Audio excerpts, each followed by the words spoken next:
Okay.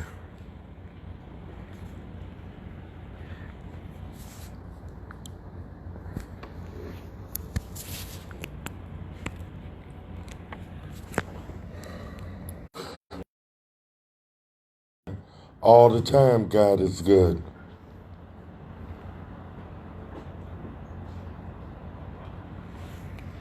Go on, let me I'm going now. know. Okay, going now? Uh-huh. Should we head? Cheers up We'll have a break and get y'all up. Okay. Yeah. Sounds good. Mm-hmm. Ready? Yep.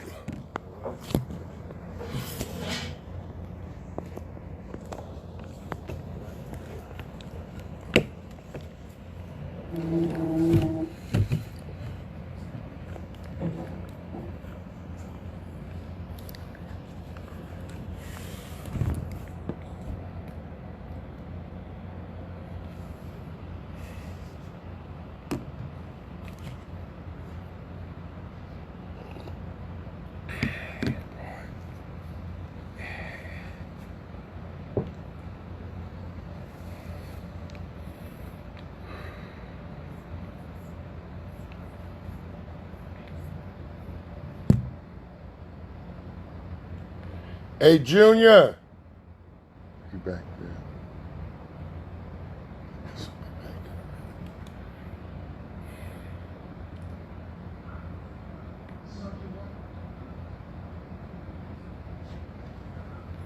Y'all got your masks? Y'all got your masks in the car? Around the car. I got some in the car. Yeah. Because we're going to be up, you know. Mm-hmm. I'd feel better. Y'all will too. Hey, family. God bless you. Boy, my hair. Tired, but grand rising. Hey, DJ 8 Mile. Forgive my voice is cracking. As per usual, a lot of phones, a lot of meetings, a lot of marches, protests, whatnot. Romulus, Ann Arbor twice, Coleman A. Young Municipal Center,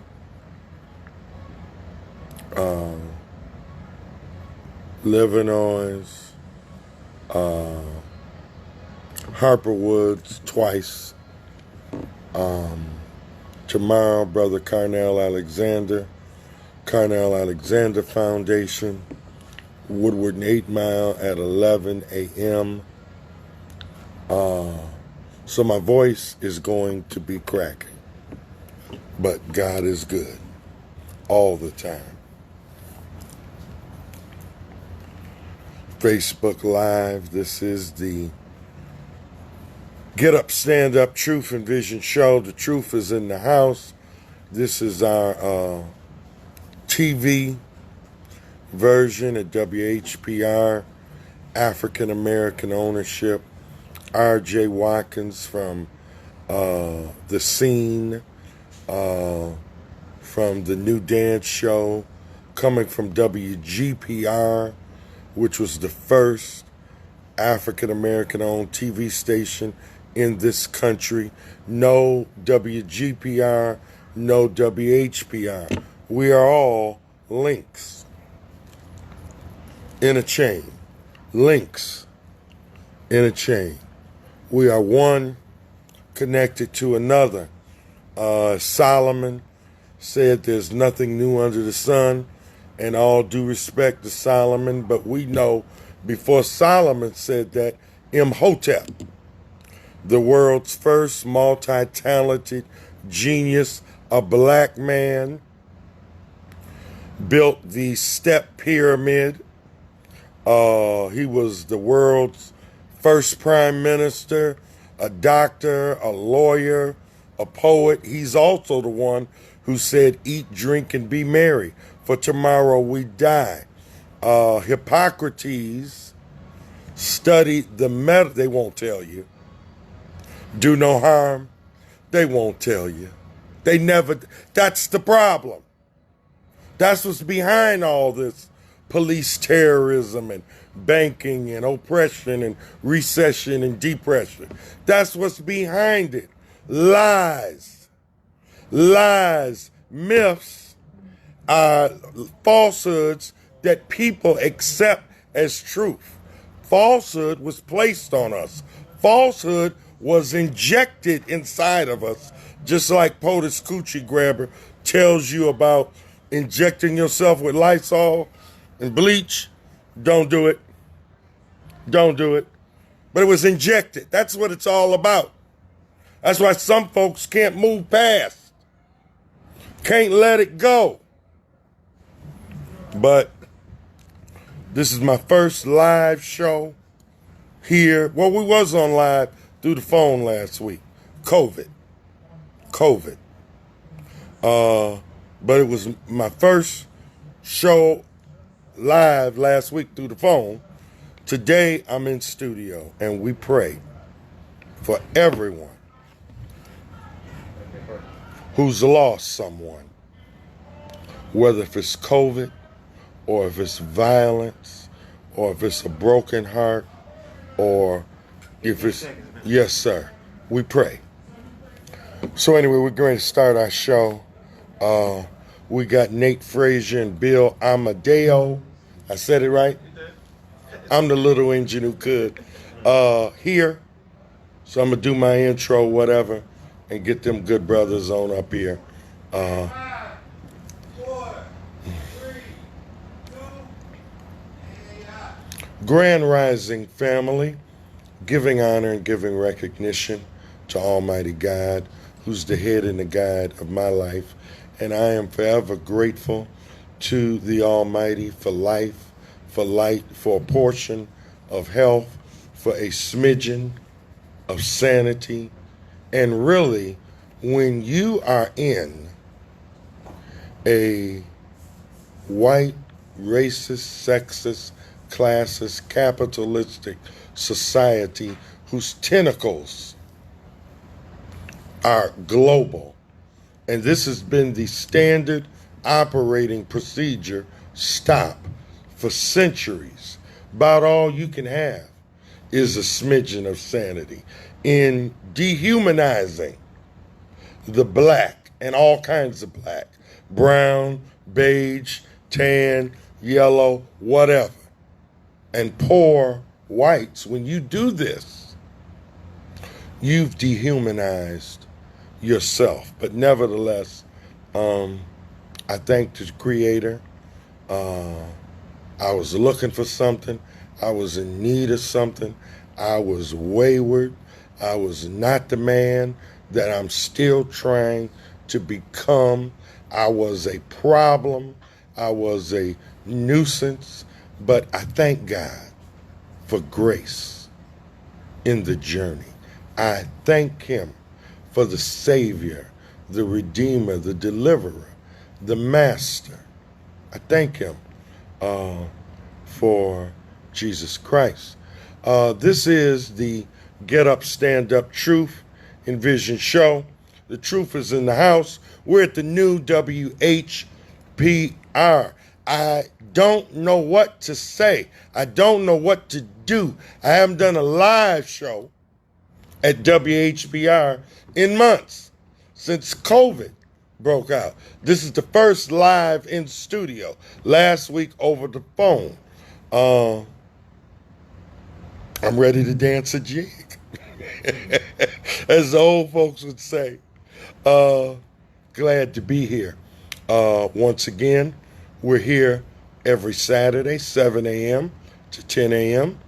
Dr. Kafense Shike, a businessman, a historian, a college professor, a world traveler, a community activist. He comes in at 11 a.m. With the Black in the Day in the 313 segment of Get Up, Stand Up, Truth and Vision. Saturday nights, 11 p.m. to 1 a.m. We're at the Superstation, 9:10 a.m. So I'm going to take, in a minute, I'm going to take a commercial break and get my good guests up here. Very critical information. And the oppression is everywhere. It's everywhere. It's everywhere. And we really need to take more of a look at Metro Detroit. We have been up in Ann Arbor with our comrades twice. They've been doing it before, but we went to be with them twice, and God willing, we will, as much as possible, continue to be with them in Ann Arbor and some other municipalities. We've been to Romulus. We've been to Harper Woods twice. Last night, Thursday and yesterday, although it's like Eartha Kitt, 24 hours. From Thursday to Friday. I mean, my Lord. And this one we can't blame on the white boys disrupting and being foul. But triggers. You know, here, Priscilla Slater is arrested, and her boyfriend, her new boyfriend, family says, and as always, we don't know anybody. We're there in the name of love. We get a call, and we come. Arrested at some hotel. Family, she has 13 sisters. Family doesn't know why. They're calling nonstop. Priscilla is not allowed to make a call. Police are saying, we can't tell you nothing. Can't tell you nothing. Can't tell you nothing. You keep calling. She got 13 sisters.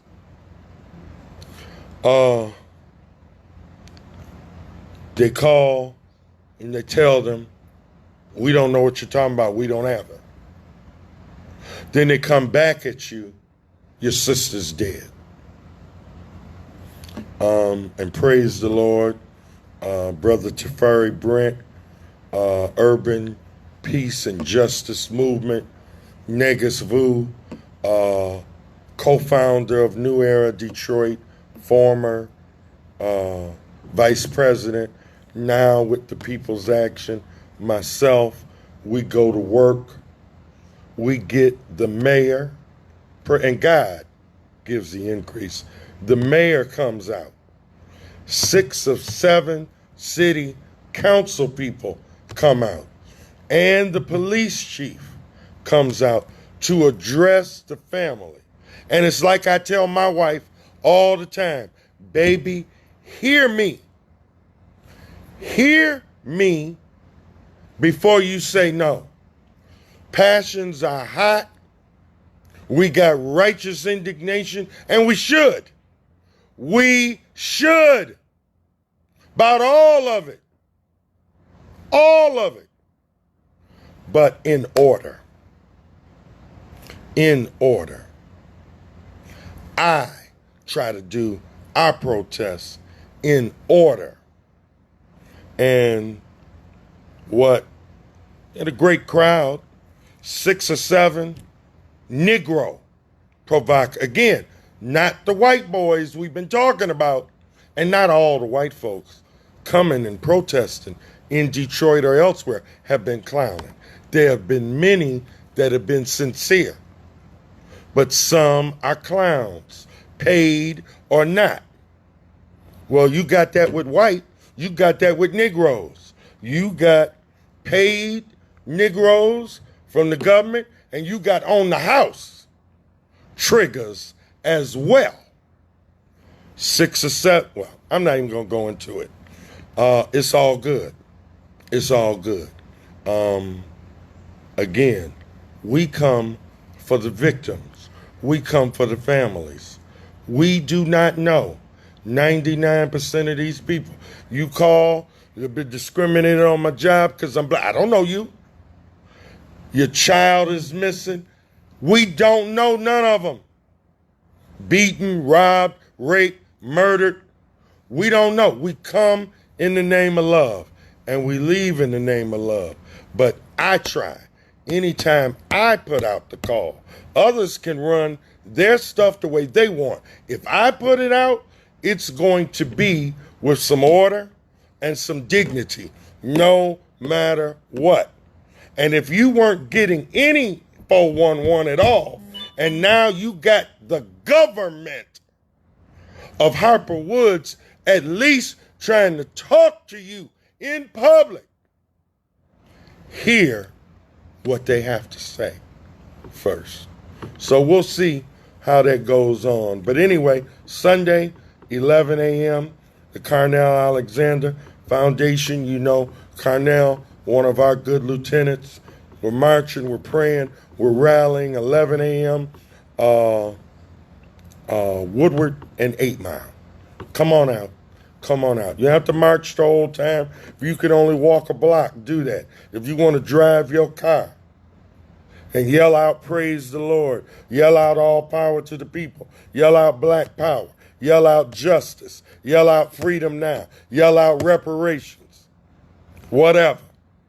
It's all good. But let's be together, and we're going to be in order. In order. You can call me what you will. Y'all call me everything but a child of God. The blacker than me's and the E and J, envy and jealous Negroes. In Detroit, not Harper, we have the direct. And if you come like you did yesterday in Harper Woods, you will be removed. You gonna sick the police on us? Yeah. Yeah, if you're going to stand up and yell to women 40 times, suck my and all that, and threaten people, and clown me, and even two of the, and I understand the passion, the pain. Wasn't my sister murdered? I get it. But you channeled that anger into action, into building, not counter-revolutionary shite, Wooly and Willetta Lynch in front of the white mayor. If you bring it Sunday, yes, the police are going to remove you. And I'll have no problem with that. Now, with that said, we're going to take a break, and we're going to get Nate Frazier. We're going to get Bill Amadeo up here. There's a lot going on. Sha'Teina and Daniel, Grady Eel, y'all saw it. Y'all saw it. You saw it. And if you're partially human, you felt pain. You felt anger. You felt it's unacceptable to see people, black people, and a woman to be treated like that. It is wrong. It is wrong. So, we're going to take a quick break, and we're going to get these two good brothers up here. Facebook, I need you to like, to love, to forward it, so that this show can grow, so that this black-owned station can grow, so that the work and the message and the ministry and the mission and the movement can grow. And we can do this together. So we're going to take a commercial break, get them right on up. This is the Get Up, Stand Up, Truth and Vision show. The truth is in the house. See you in a few minutes.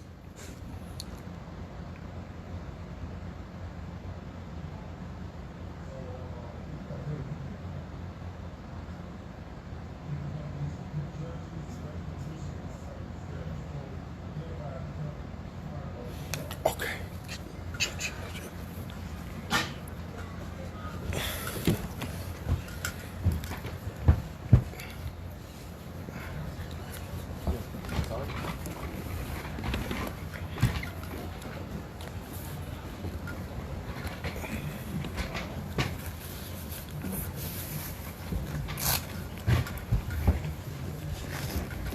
How your daddy feeling, Junior? Good. Good. Yeah, I talked to him a couple days ago, you know? Slide in some more minutes. Uh-huh. I'm sorry, but step back a minute. I'm sorry.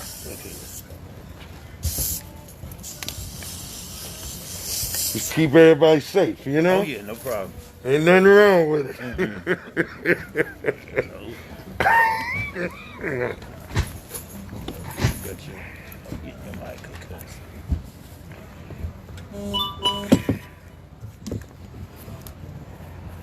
Might need to slide over some more minutes.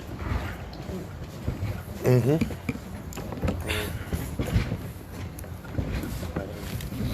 Alright.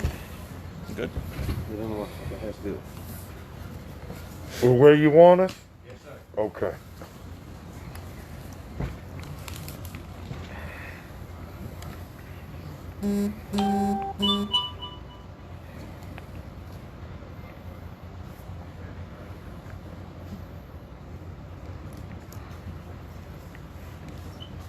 I hate talking with these things, Yeah, no. and I really hate marching with it. Oh my goodness, I know it's hard to breathe. It's like I can't, I know. Yeah, you know? Yeah, it's hard to breathe. Yeah. Mm-hmm. But it beats the alternative. Yeah, Absolutely. Yeah, yeah. You always ask me, I tell them, look, the afterlife is a question of faith. Right, I agree. But I know this. right. Exactly. Yes, sir. That's Nate Frazier you see right there. That's attorney Bill Amadeo that you see there. I don't know how to put it where they can see all of us. You know, if you put it to the side, But it's live. there you go. There you go. It's going to air it? Oh, no, See, it always does yeah. that to me. Okay, 'cause That's what I was- You don't have your lock screen on. If you had your lock on it, like I got on that one, see how that is? How do you do it? It's you gotta go up. You go up to pull all the way up. Shit.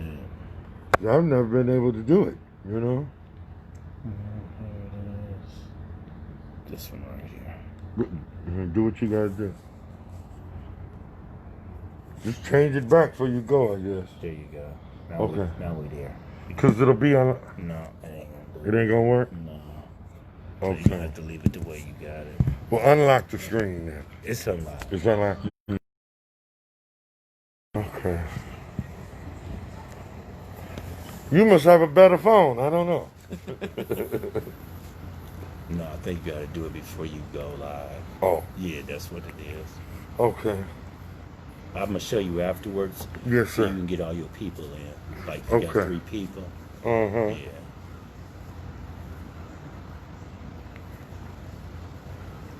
Shoot, I do good filming and posting. Right, right. If I do that, I did something. Yeah. That's Zeke. Is Zeke still over New Era? Mm-hmm. Yeah, he's still running, but Vu is a co-founder. Okay. You know, Negus Vu. Because I was trying to get in contact with him. But he has his own thing, not the People's Action. Oh, it's Negus called Vu. People Action. Okay. Negus Vu, the co-founder. Okay. Okay. Zeke is still, there. With New Era. Yeah. Okay. Mm-hmm. Now they still doing the thing that they was doing with the churches and holding them accountable and all of that. I don't think they're doing it like they were. Okay. I don't think. Okay. But they do a lot of good things. Yeah. Yeah. Okay. They do a lot of good things.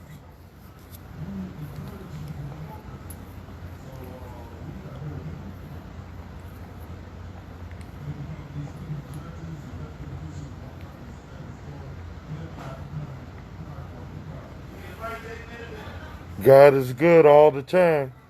You need the other brothers too? Give them a mic check. Testing 1 2. Testing 1 2.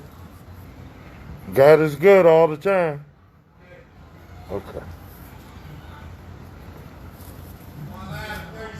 Okay, brother. Facebook friends, we are live. We are on commercial. That's why you see us sitting here. Malik Shabazz and Bill Amadeo, attorney Bill Amadeo, out of Ann Arbor. We're here down with my brother Malik Shabazz on the Stand Up, right? Get Up, Stand Up. Get Up, Stand Truth Up. and Vision Show. Truth and Vision Show. You with Heart to Hearts on this morning. Nate Frazier. We are honored to be here also. We are. We're honored to have you. Yes. And I think Trisha is going to be calling. Yes, she's going to call in. Okay.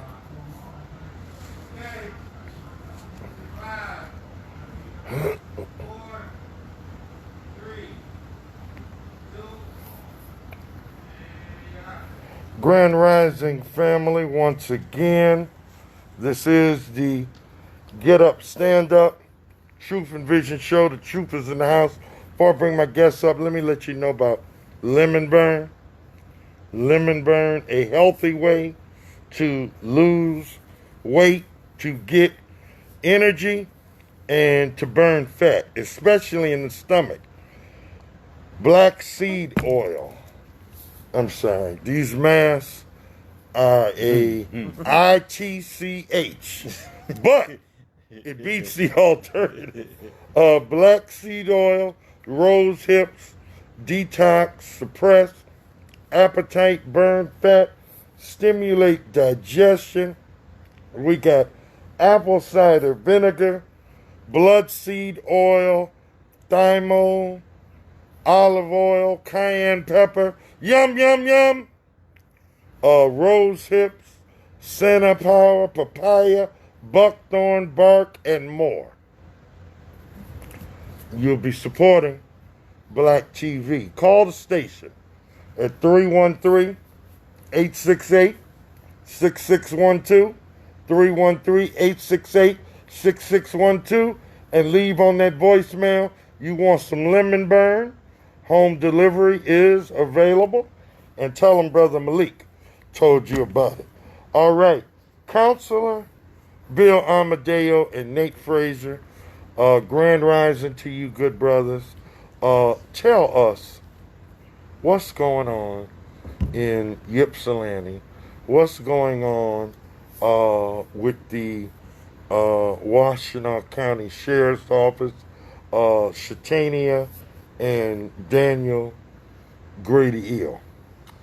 At this point, the Washtenaw Prosecutor's Office has still not made a decision. So they're still considering charging Sha'Teina and Dan. I don't know if that will happen because of the political actions going on right now, but they are still considering it. The Sheriff's Office has been non-repliant. They did send some officers to their neighborhood to investigate the beating. And what really happened during that investigation, what I was told, was neighbors called me up to say that really instead of investigating the sheriff's actions, they were questioning people about Dan and Sha'Teina's actions. So it's almost like they were doing a further investigation of the victims.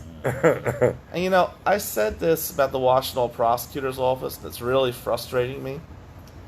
I have a couple cases right now where this one case, a white woman said she was raped. 21-year-old white girl, goes to college, and they issued against the kid. They said, well, it must be true. DNA comes back, not my guy. Rape kit comes back, no injuries. No evidence at all. And yet they're still charging him. Is he black? No. Okay. But the victim's white. Okay. Now, well, yeah. That's enough. That's enough, right? Yeah. Now, in Sha'Teina's case, we see nothing but evidence of her getting pummeled. We see Dan. It's painful. It is. To look at. And they're not charging the officer. And they're not charging the officer that tased Dan for no reason either. How is it that a white woman could yell rape without any evidence whatsoever, and we're going to run with that charge, but then a black woman gets beaten on video, and we're not going to charge that individual? What is going on here? As far as the Wayne County cases go with Sha'Teina, and so far we're talking still. I'm hoping they dismiss. But I told them if they don't dismiss, we'll be going to trial on that. And I don't think a trial is going to be good for Detroit or anybody after what these people have been through. Mm-hmm. And people keep forgetting. Chauvin, the piece of garbage that killed George Floyd, got a high bond, but he got a bond. Mm-hmm. Sha'Teina did not get a bond initially before I was involved for resisting arrest. How can we have the man who killed George Floyd had the option to get out of jail while protesting his innocence, but yet somebody who gets beaten by the officers does not have that option? Right. We got a problem here. We do. That's a terrifying statistic right there. Mm-hmm. It is. Nate, chime in, brother.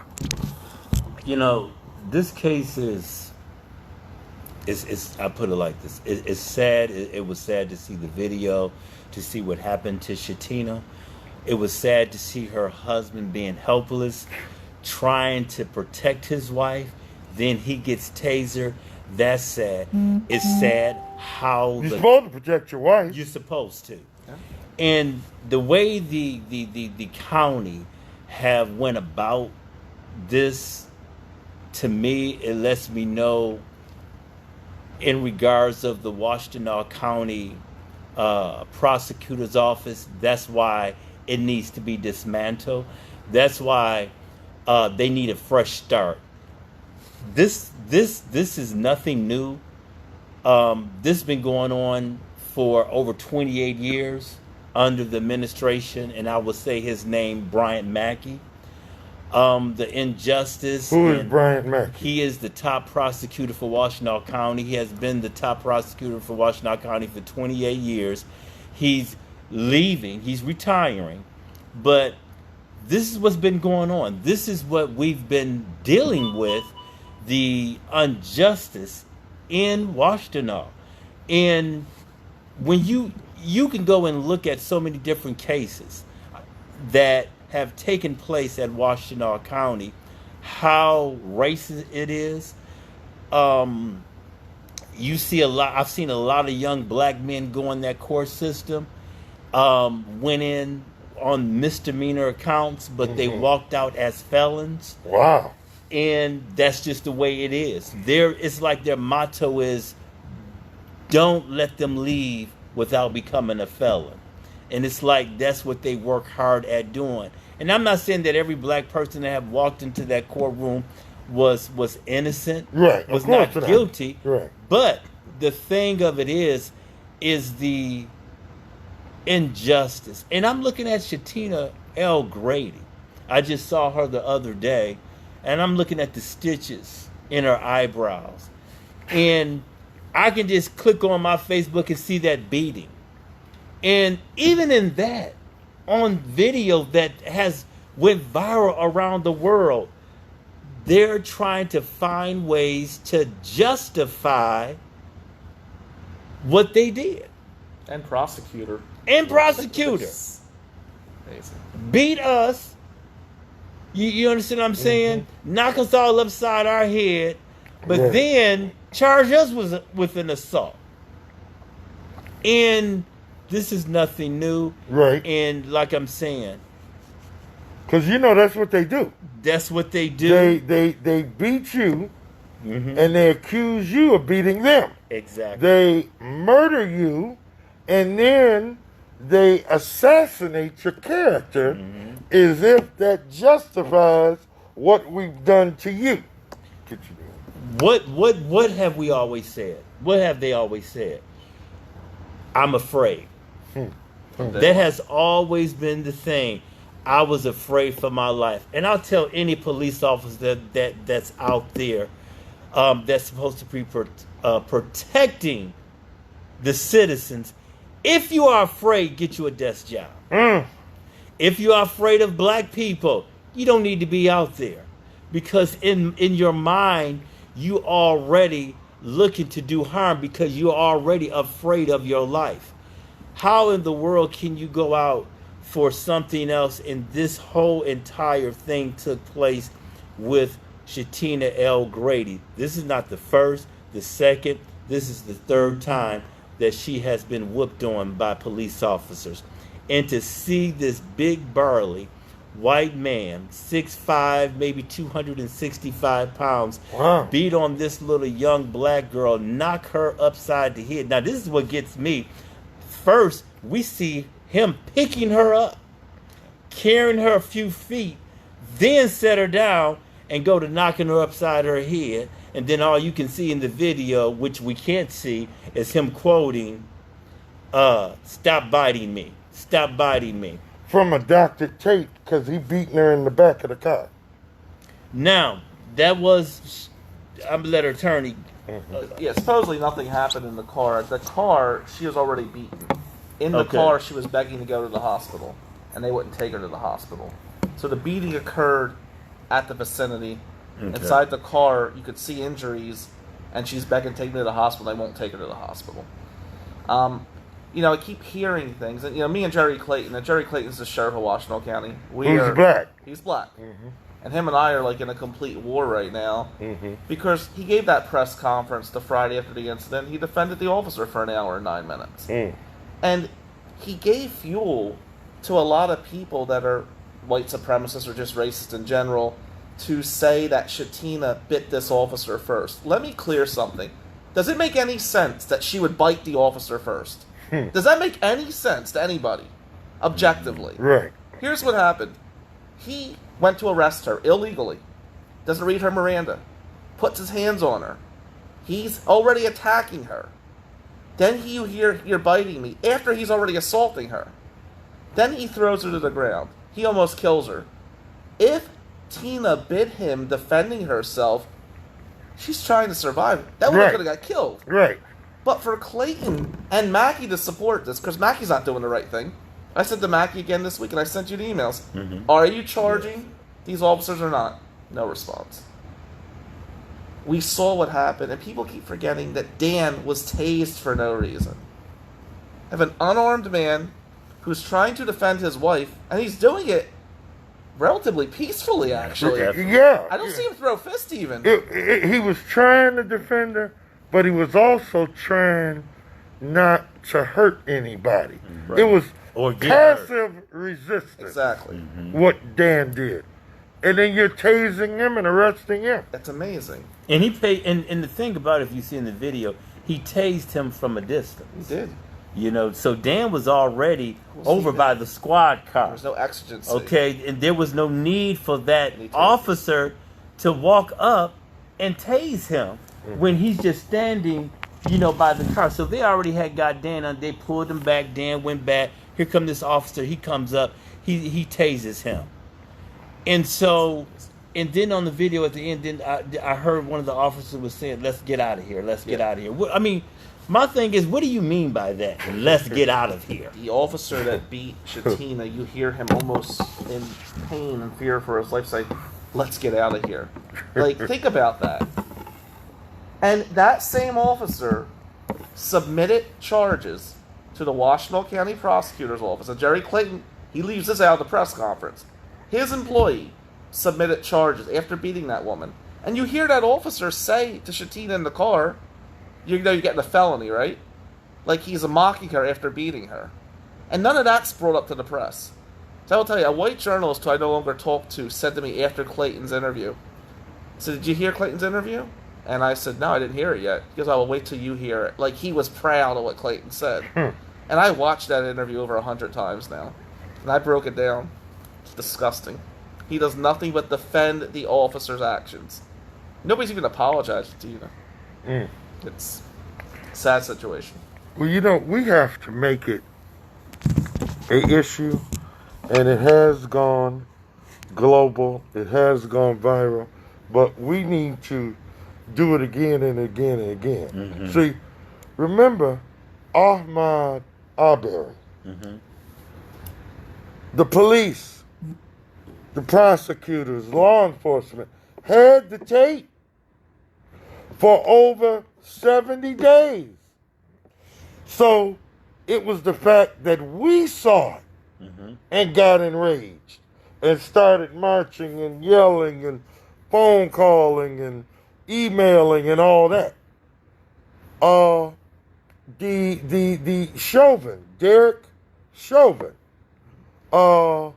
George Floyd and the other cops. We saw the tape. Yeah. They weren't going to charge them. Yeah. That's right. We made them charge them. Yeah. And we have to do the same thing in this case. That's right. We have to put that pressure. And if you're watching us on TV or Roku box or Amazon Fire, all the little joysticks we're on Comcast 90, on the World Wide Web, www.tv33whbi.com, at RJ Watkins Watch Party on Facebook, or my Facebook, or Nate's, whatever. If you watch it, we need you to get involved. That's right. You can pray, you can make phone calls, you can email, you can snail mail, you come to the marches, you come to court, but there's something that we all can do. Counselor, do you have any of the numbers for Sheriff Clayton and the prosecutor and whatnot? Do you have any of their phone numbers? I do with my phone. I can Okay, get them for you. when we take a break, when the engineer comes back, we take a break, we'll have you get the phone. Sure.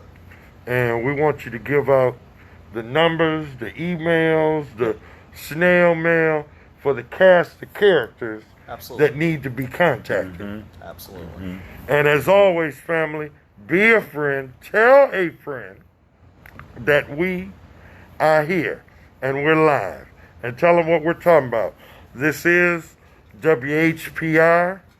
We're here Saturdays, 7 to 10 a.m. Dr. Kafense Shike comes in at 11 to 12 a.m. 11 a.m. to 12 p.m. with the Black in the Day in the 313 segment of our show. Then on Saturdays we're at the Superstation 9:10 a.m. and we're there 11 p.m. to 1 a.m. Also want to remind you, you can reach us on our various Facebook pages. I'm So Detroit, I'm sorry, it's just so uncomfortable. The new normal, they say. The Marcus Garvey movement, Malik Shabazz 2, the Get Up, Stand Up, Truth and Vision show, which is not only a Facebook page, not only a TV show, not only a radio show, not only a YouTube, is on YouTube, but it's a state of consciousness. It's a state of being, state of action. We have, but can't even remember all my pages, but you can reach us. Now, we're about to take a break. We want to let you know again about Lemon Burn. Support Black-owned TV. Lemon Burn will help you to lose weight in a holistic manner, give you energy. You don't have to drink a lot. You get a little bit before you eat, or while you're eating, or after you're eating. You can put it in the microwave. But some people like it cold. You know, some people like it hot. Some people like it cold. But it works. It works. And you will be supporting this great station. You can call 313-868-6612. 313-868-6612. Leave a message that you want some Lemon Burn, and be sure to tell the station, the voicemail, or the secretary. You'll get the voicemail right now. But either way, that I told you. Okay, Junior, we ready for our break? Okay, family, we will be right back momentarily. This is the Get Up, Stand Up, Truth and Vision show. All right, Facebook family.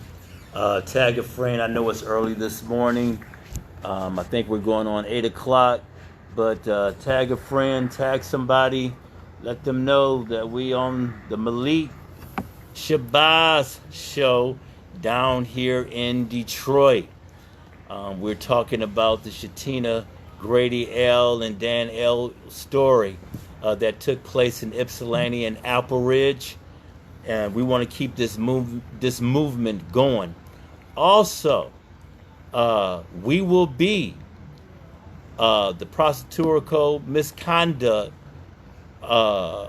protest would take place this coming Wednesday, which is June 17th at 12 noon.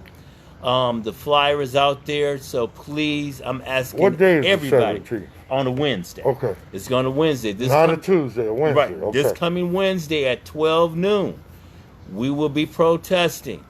Because black lives also matter in the courtroom. Right. And we know the misconduct that's been going on in the prosecution office, so we want to come out in full force for that so we can make a difference in the courtroom. And as I said before, the Washtenaw County courtroom needs to be dismantled. We need a fresh start. Somebody in there with a new vision. Somebody in there that's not going to continue the legacy of the one that's retiring, which is Brian Mackey. We need somebody that's going to come in there, Who's not running? work. Who's running? Eli. Is anybody running It's that we three can get candidates. behind? Oh yeah, it's somebody we can get behind. Trust me. I'm giving the debate, so I got to be biased. I understand. So, Okay, I understand. but Eli Savage is running. Hugo Mack and Ariane Slay. Those are the three Eli candidates. Savage. That name is familiar. You met him up in Ann Arbor. He was at the He's been at all the rally. protests. He's been at everything. Okay. And speaking of New Vision, Trichet said she's calling in. Okay. Oh, yeah, and speaking of Trichet, we want to thank you. Yes. Love you, Survivor Trichet. Speak. Thank you, amazing. sister. Thank you. Thank you. Thank you. Keep it going. Keep it going. And our phone lines are open.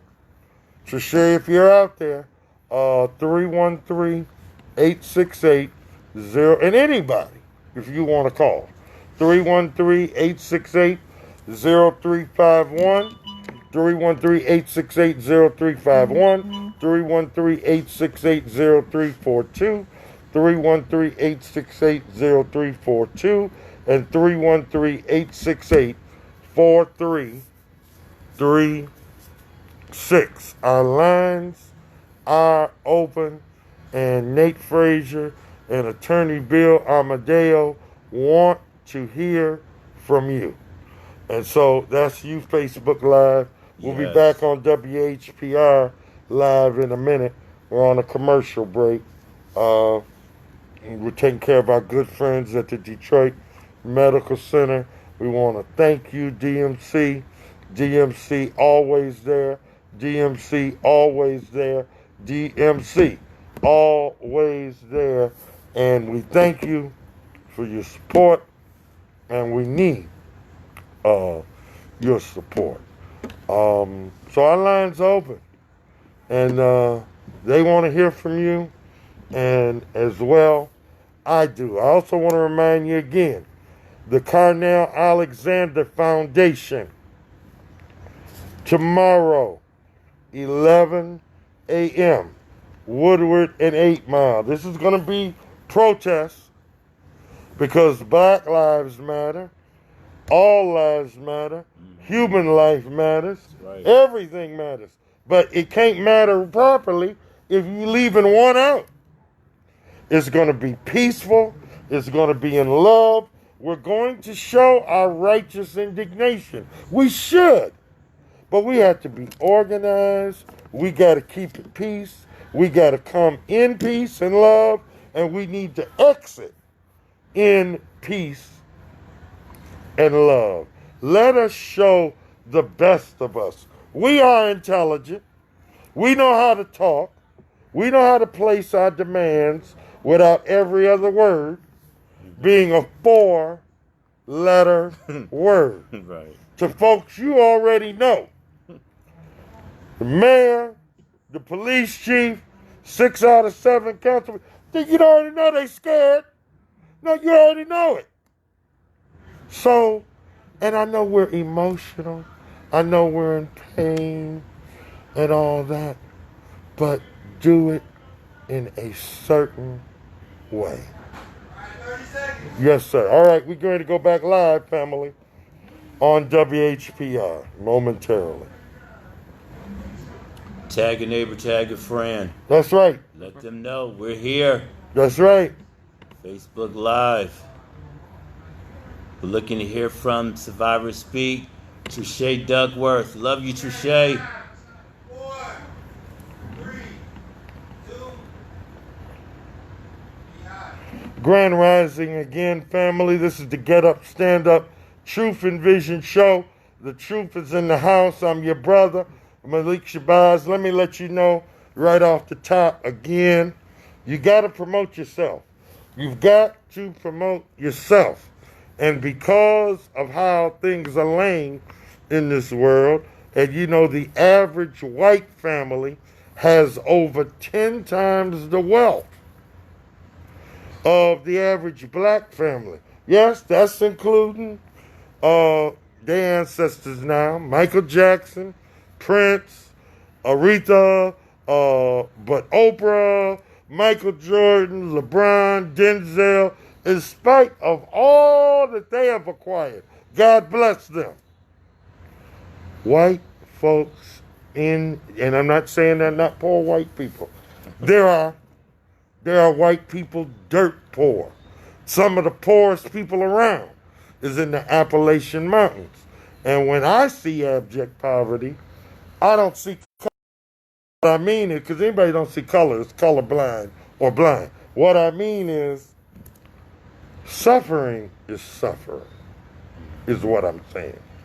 A hungry child that's dirty at the gas station asking for some money or can they pump your gas. That's real. That's real. And we should feel it and do something, no matter what their color. That kid's asking for help. He ain't pulling out a gun. Those kids we don't help or show some love or give some hope today will be the ones turning the guns on us. But the black needs more. We are the need mores going up against the haves and the have mores. Support WHPR. Lemon Burn. 313-868-6612. 313-868-6612. Home delivery is available. It's possible. But please use my name. And once again, Trishay, you're out there. We're looking to hear from you. And anybody else that wants to talk, okay, let me bring it back to our counselor. We need those names and numbers and emails. While he's looking for that, tell everybody what you got going on Facebook and your postings and things that you do. You got a show. Oh, yeah. Everybody knows Heart to Heart with Nate Frazier, my co-host Keon Purewright. We are on every Saturday at 12 noon. Also, everybody know I am a community activist. I work out in the community, and we're out here trying to make a difference in our community. We out here to bring the information that they may not get elsewhere. So you can tune in to Heart to Hearts every Saturday. We do wrongful convictions. We do a lot of political interviews, racism, police brutality. We just talk about what's real. Everybody knows that when you come on Heart to Hearts, we're going to have a real conversation. So check us out every Saturday at 12 noon. Also today at 3:30 p.m., I will be interviewing Eli Savage, who is running for the top prosecutor's job in Washtenaw County. So tune in at 3:30. And I got to give a shout out to my brother over here on my right, attorney Bill Amadeo. Hey, I'm going to get that name right. But Heart to Heart. Hey, I'm starting to get it now. Yeah, you got it already. Heart to Hearts wants to thank this man right here. This man right here, for 2 years we've been out here. We've been doing interviews at the University of Michigan. We've been all over doing interviews in our homes, wherever we can find a place. And God has been good to us. He has blessed us to have a lot of people and great people to come on and just met this brother over here, Bill, and he donated us free office space. Oh, wonderful. So me and my wife was in the He office. donated his services to the Grady Hills. Yes, he is. All Yes, right. he is. So I want y'all to keep this man in mind when you need an attorney. Hey, Bill, Amadeo. Amadeo. I'm gonna keep saying it over and over. Remember Bill Amadeo. So we just want to thank him, and I just want to let the people to know that this is a man that is really for the people, and for him to just donate his us office space and let us come in and make it our home, and that Heart to Heart has its own place now. It's a good man. It's a good, awesome feeling. I know it is. Yes, Before you sir. give us those numbers, Sure. after that, all that love, you got to give out your number Sure. and your email, how people can reach you. My number is 609-816-9438, and my email is my last name, Amadeo, AMADEO, at McManusPLLC.com. That's McManusPLLC.com. All right. Hold on with those other numbers. Sure. The lines are lighting up. All right, Junior, we're ready. Thank you for calling, caller. How are you? That's Shay. Trishay? Good morning. This Trishay? Yeah, how you doing? I am blessed this morning. How are you brothers doing? All right, Survivor Speaks. Sweet. How you doing, sister? You all right? I'm all right. I got the protesting voice over here this morning, so y'all forgive me. Well, my sister, why do you do what you do? Why are you getting involved? Why are you putting your neck out there? Because that's what we're supposed to do. Mm-hmm. Yes. Nothing more, nothing less.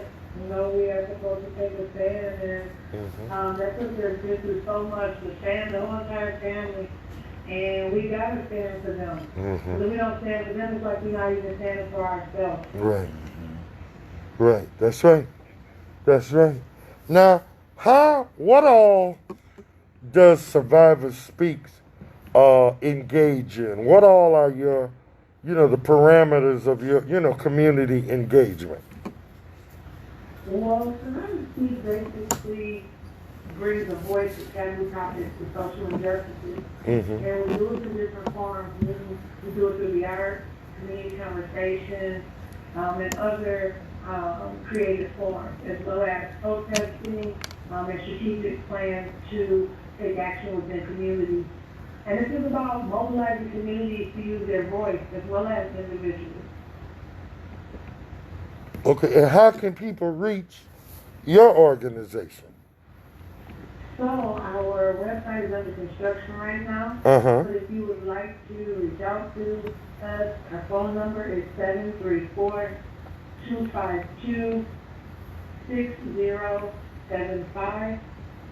And then you can also link up with us on Facebook at Survivors Speak. You'll see a purple hand with a mouse and Survivor Speak on the logo.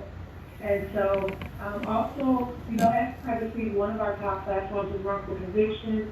We also work with kids on assemblies, on bullying and things that they face in their lives.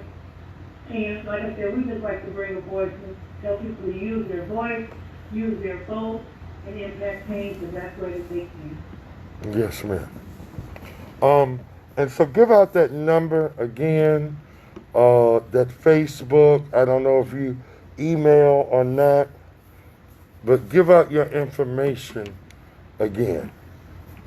Okay, that phone number is 734. Grab your ink pens. Grab your ink pens. Grab your ink pens or your phone and get this information. All right, 734 252 6075. Also, you can link up with us on Facebook, and our email address is survivors Speak, EST 2018 at gmail.com. All right, hold on a minute, Sister Trichet. Counselor, Yes. get your pens and phone numbers again. If you want to help, you want to help fight police terrorism, and that's what it is, terrorism. Yes, it is. If you want to help, we have a black couple, a black woman, or Moorish, whatnot, it's all good, being assaulted, being violated in a few different municipalities. Get your ink pen, get your phone, and get this information right now. The Washtenaw County prosecutor is Brian Mackey. His email is mackkieb@washtenaw.org. That's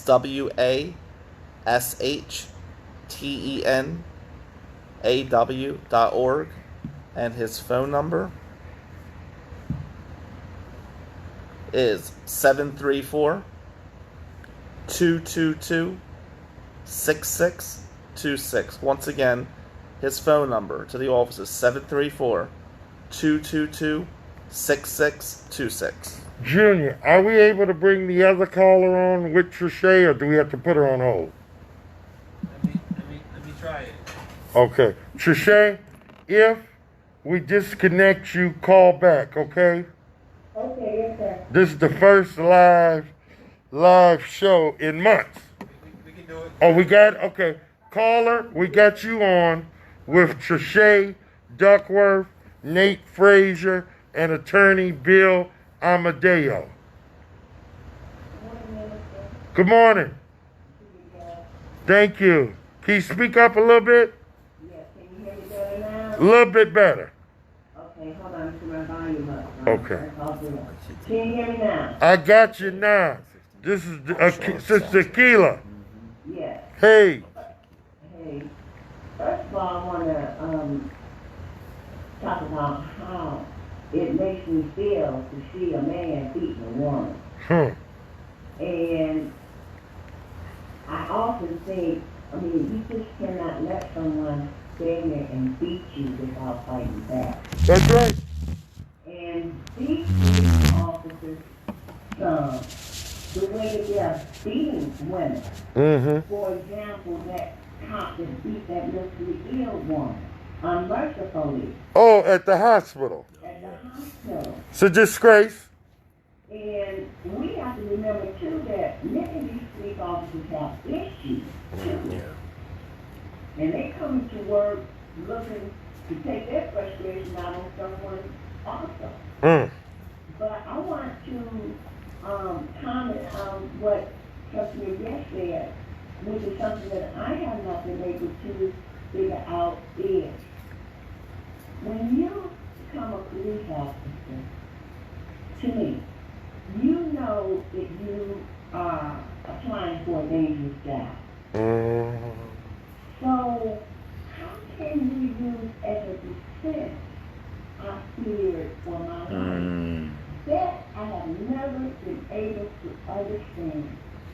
When you knowingly go into a profession that you know that you are probably going to get shot at or beat or stabbed. And I feared for my life. I don't understand that. And I know you don't have any police officers there to answer that question for me. I know I don't want to die, but Right. if I go into a profession and I know the risks are high, then I just don't understand how one could use that as a defense I did for my life. You know, Keela, let me say that for I think the counselor wants to chime in. I understand everybody wants to go home at night, and that's what we hear. Everybody wants to go. Of course you do. But why is it you don't think the so-called citizen wants to go home to their family, That's right. alive, not half broken.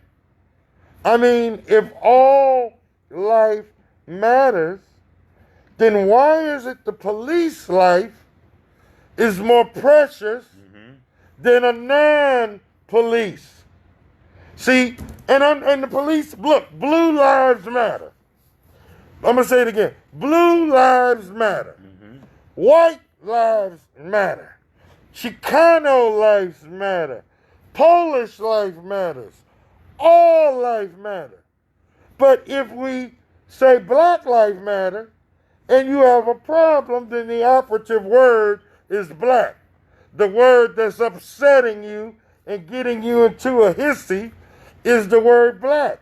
How come we all can't go home? That's right. How about some constitutional policing? How about some community policing? How about some de-escalation? The young man in Warren, Amazon delivery guy. Look, I'm not making excuses. Right. But we get deliveries. Amazon, UPS, whatever. They park, and I'm on a one-way street. They park the wrong way regularly. Now, they're not like the Negroes who are going the wrong way 75 miles an hour on a residential street. Right. They don't know they're coming to make the delivery, and they're gone in 80 seconds. Officer, you could have talked to the man. Look, I ain't trying to start nothing, but you really parked illegal. I just want you to know in the future, park this way when you come here. Right. But you want an ID, and he's like, come on, man. For this, I'm not robbing. I'm dropping. I didn't know. I'm sorry. Yeah. And then y'all end up tackling him and whatever. And it's just unnecessary. How about some people skills? We could avoid a lot of this. And then lastly, before I turn it over to the counselor, Akila, does anybody see? Uh-oh, did my thing fall off?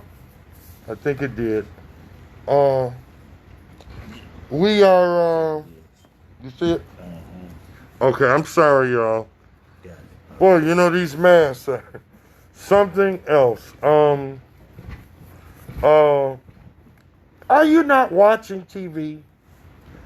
Are you not using your Twitter or Facebook or whatever for something besides porn? Are you not? You can't see. It's wrong in the first place. But you cannot see what is going on? Chime in, counselor. You know, the question that the caller brought up, and I appreciate the question. I want to address it thoroughly, and I want to give you an example. It reminds me of the Eric Coleman case.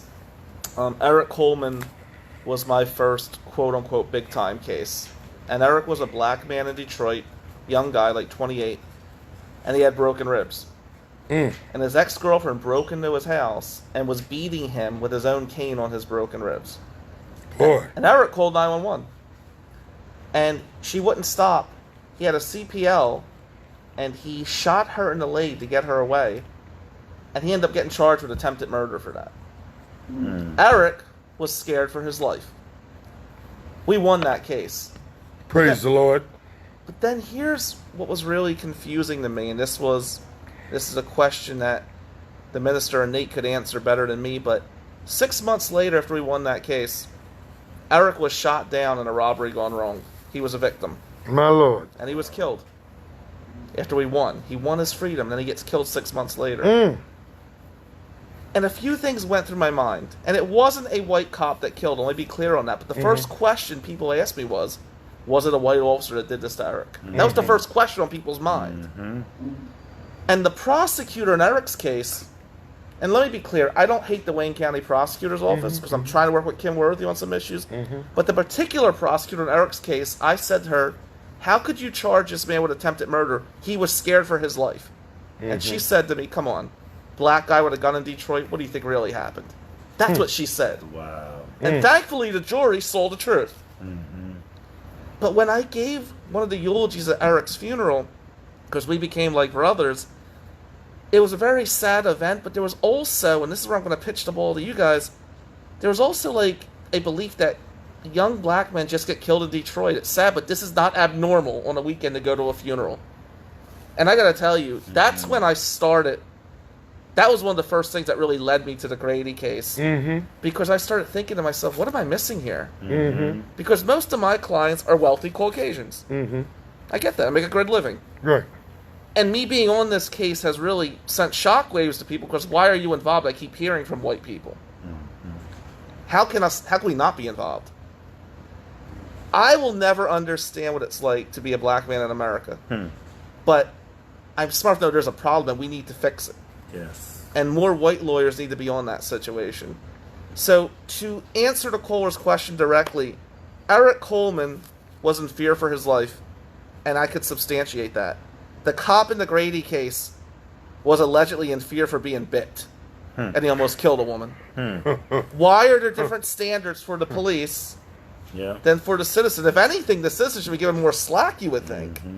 But to really, where she hit the nail on the head was, if you sign up for that badge and gun, there's a reason you have a badge and gun. Right.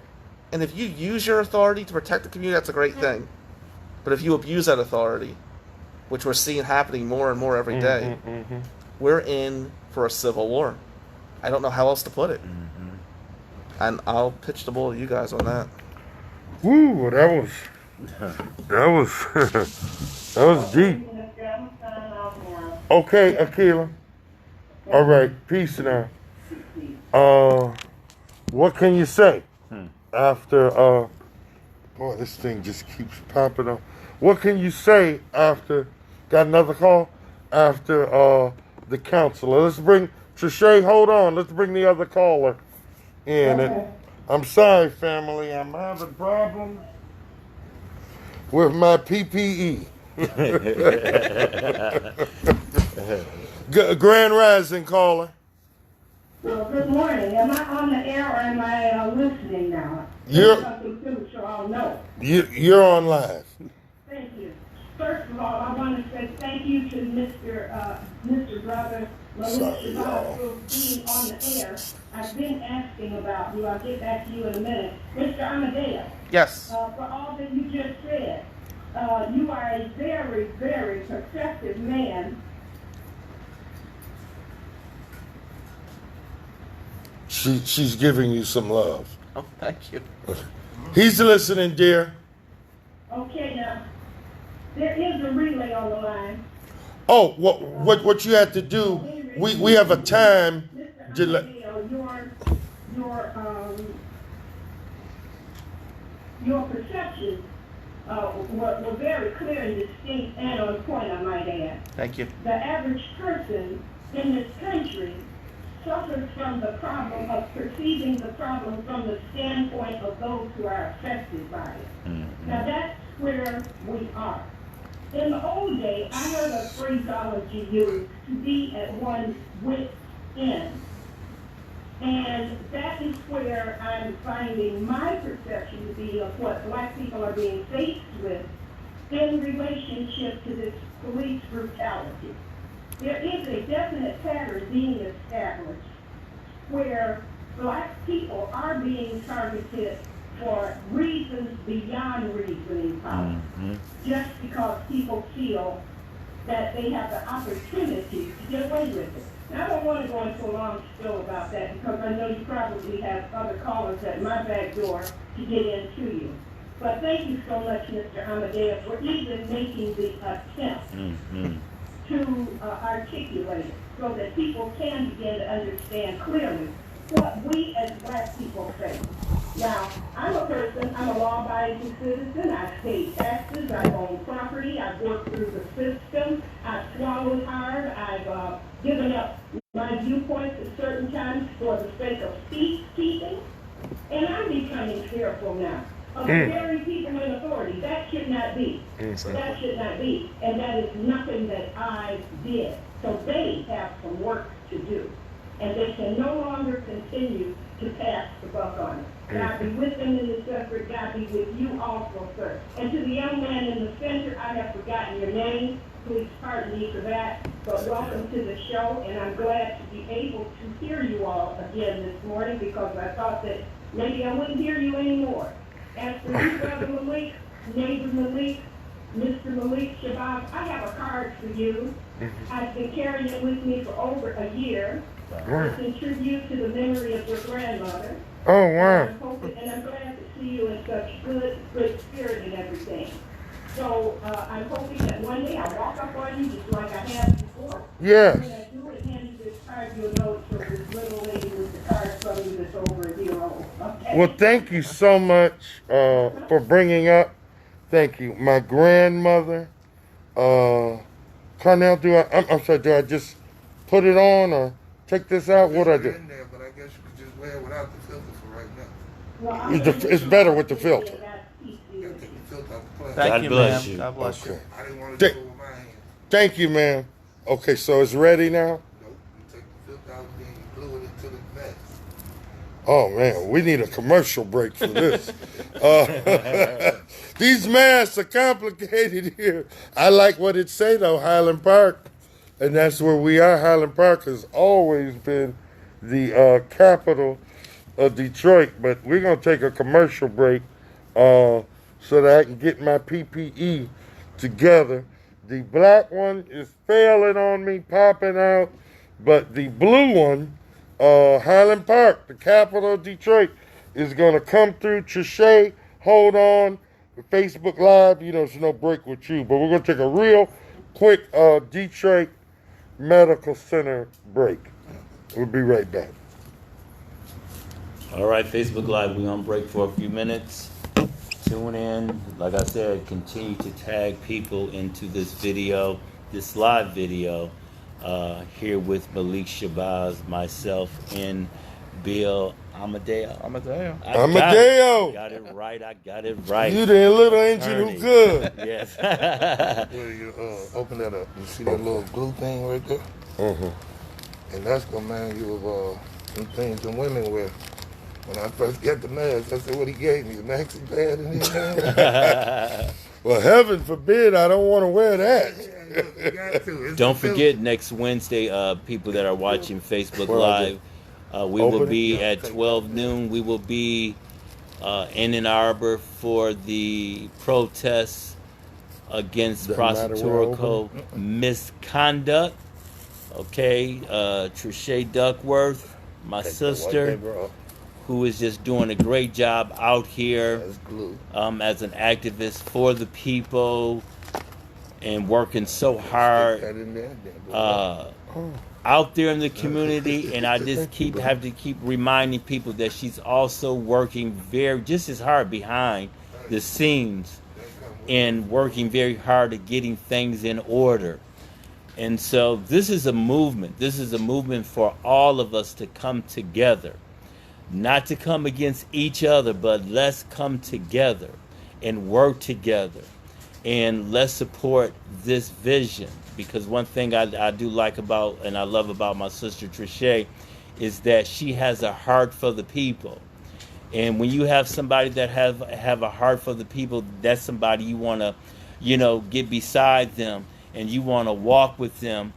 And we the people, we the one that changed the laws. So we got to get out, not just protest, but we also got to get out and vote. And that's why I'm encouraging everybody August the 4th to go out, because I believe, Bill and Malik, that it all starts with change at the prosecutor's office. Yes. It starts there. So that's why I encourage everybody to get out August the 4th and vote. And November 3rd. And November the 3rd, vote. Okay, especially in Washtenaw County, vote. All I'm going to say, pay attention. Pay attention. That's who's out in the community. Pay attention that who's out there that have a heart for the people. I will say this, we don't need another politician. We need somebody that's going to be there and serve the people. It says the state of Michigan versus and the people versus such and such. We don't need y'all. We're going to y'all courtroom, and instead of y'all working with us, y'all working against us. Okay, and we got to stop this putting these labels on, especially a lot of these young black men that are out here before they even get started. They getting out of high school and y'all already putting felons on them. Okay? And I'm talking about little misdemeanor offenses that, they go back to their juvenile days, and when they did a little mistake, I'm telling y'all, they will dig that stuff up and tack it on. I think we're getting ready to go live. Okay, let's go. Okay. Facebook, we're getting ready to come back live. We got Sister Trachay Duckworth, Survivor Speaks, on the line. Is right now. Thank you. We got Nate Frazier. We got Counselor Bill Amadeo. And Brother Carnell is in the house. And as I've announced several times earlier, this is this Sunday, tomorrow, 11 a.m. Hey, I better go to sleep after the show tonight. It's 11 p.m. to 1 a.m. I better go to sleep. 11 a.m. 5, 4, 3, 2, 1. All right, family, God bless you. It's the Get Up, Stand Up, Truth and Vision show. The truth is in the house. The Carnell Alexander Foundation, Black Lives Matter, walking, marching, rallying, praying in peace. In peace. You come in peace and you leave in peace. The prophets, the master teachers, they don't, what's up, dog? They say peace. They say peace. Shalom, shalom, shalom alaikum, assalamu alaikum. They greet you in peace and you leave in peace. Because you got peace. That's a blessing. And we need more love. We need more love. So that's what this rally, march, walk, Carnell Alexander Foundation is going to be about. If you want to bring that dumb, ignorant, Willie, Willetta Lynch stuff, this ain't for you. This ain't for you. This ain't for you. We can talk about white folks' heinous behavior, and we should. We should. We're not wrong. But those of us who have no respect for our own women, you hear the protest the fact that a black woman died in police custody, but you are telling councilwomen who come to give answers. But no answers. There was none. But Negus Vu, Tafari, yours truly, we got the mayor. We got 6 out of 7 council people. We got the chief. He was the last one to come out, but I squoze him. And you got your state rep and your state senator. But you sit here and curse them and call them itches, not one. See, that ain't welcome. That's not welcome. And as I said earlier, DPD will remove you. We'll be in Detroit. We'll not be in Highland Park. This is going to be a peaceful march. We're not tearing down Detroit. We're building up Detroit. We're not tearing down Detroit. We're loving Detroit. And all of you in the suburbs are welcome. If y'all schedules will allow, y'all are welcome. And we want to hear from them, Carnell. If Trachay is able to come, Trachay Duckworth, Survivor Speak. If you got a group, a block club, whatever, we want to hear. If you're not involved in anything, you definitely need to come. So that's Sunday, and it's free, and we will be hearing from Brother Carnell. Now, you have the numbers we want to give out. We want you to grab your ink pens, grab your phone, however you do it, and get down these numbers. He's going to give you his information. He's going to give you the prosecutor's information, and give him Sheriff Clayton's information because Got it. he needs to get flooded. Yep. Okay. My cell number 609-816-9438.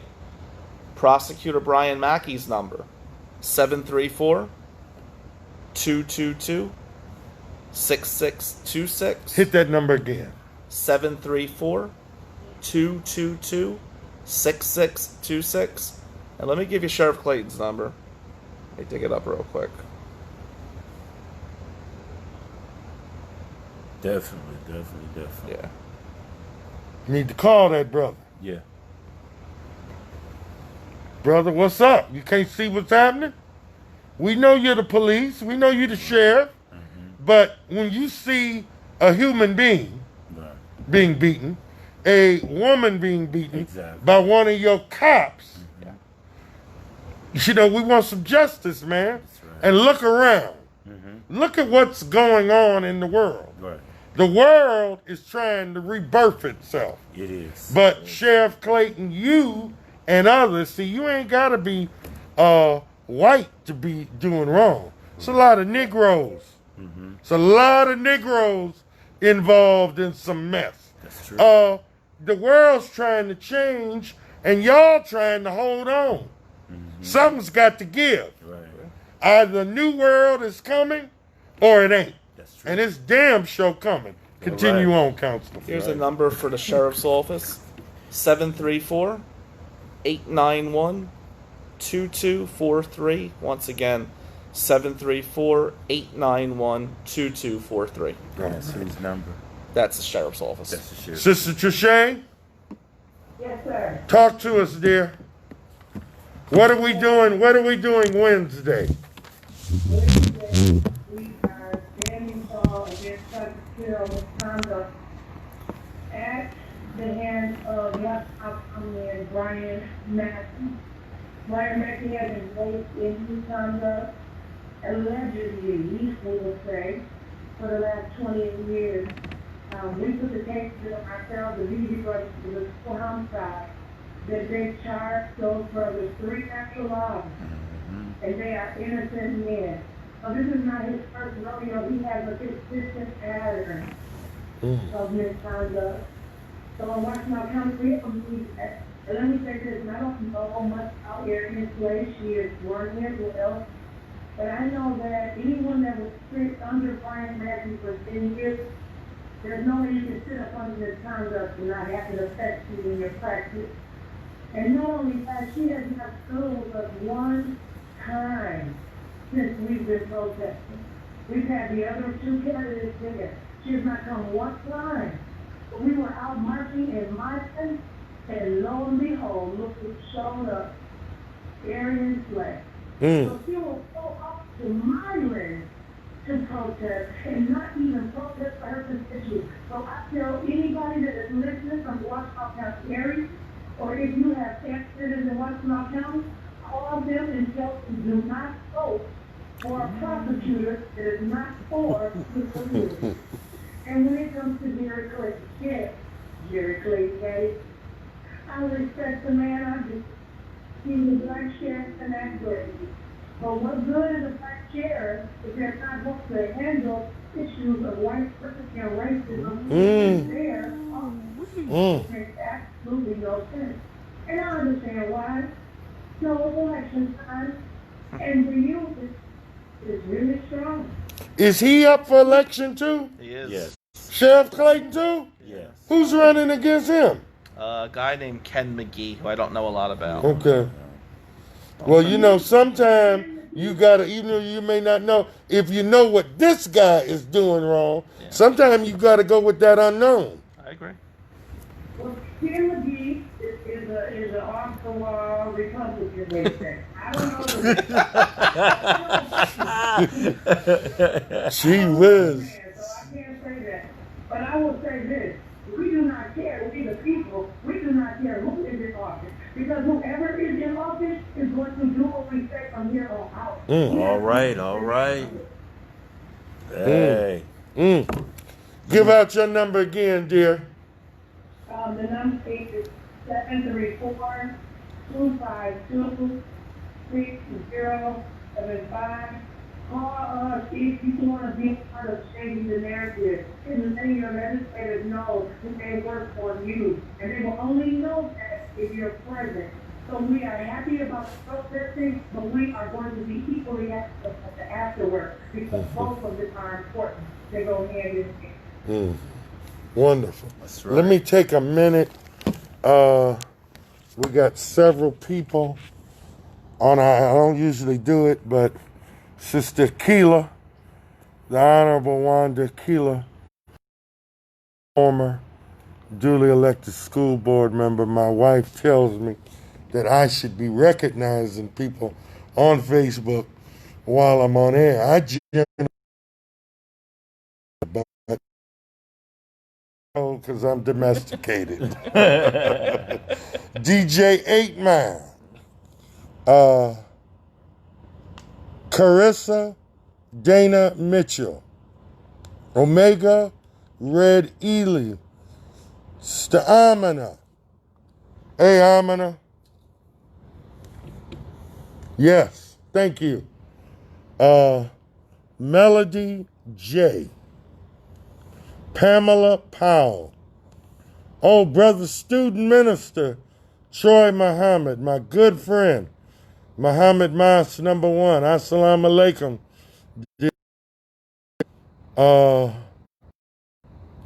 Carrie Jurgens. Good Grand Rising. Dr. Kafense Shike, who will be here today, 11 a.m. to 12 p.m. in the Black in the Day, in the 313 segment of the Get Up, Stand Up, Truth and Vision show. DeJuan Johnson, Blake Sherry, Lita, Sister Lita X, Lila Lynn Watts. Hey, sister, we love you. We're praying for you. This is our good sister from the Nation of Islam. Used to be secretary of mine, hardworking, very hardworking sister. Her, 2 of her boys, her young men were murdered, my God, by two blood brothers were murdered by 2 other blood brothers. Not that the 4 are related, 2 and 2. Mm-hmm. And the murderers had just got out of prison. And within 3-4 months, they killed them. I mean, we got work to do, y'all. It's white supremacy, but it's also white supremacy inside of our minds and our hearts. We love you, Sister Lita, and once again, thank you for what you did for Sister Keela and I. Thank you. That's love. Now that is love. Thank you. Sister Phyllis Bell. Hey, Phyllis. We still got to get Justice. Francis Renee Davis. I'm not responding to y'all comments. I'm just recognizing y'all. I will respond later. Lawrence Towle. Okay, Trichet, who's on the line with us. Survivor Speaks. Johnny Jones.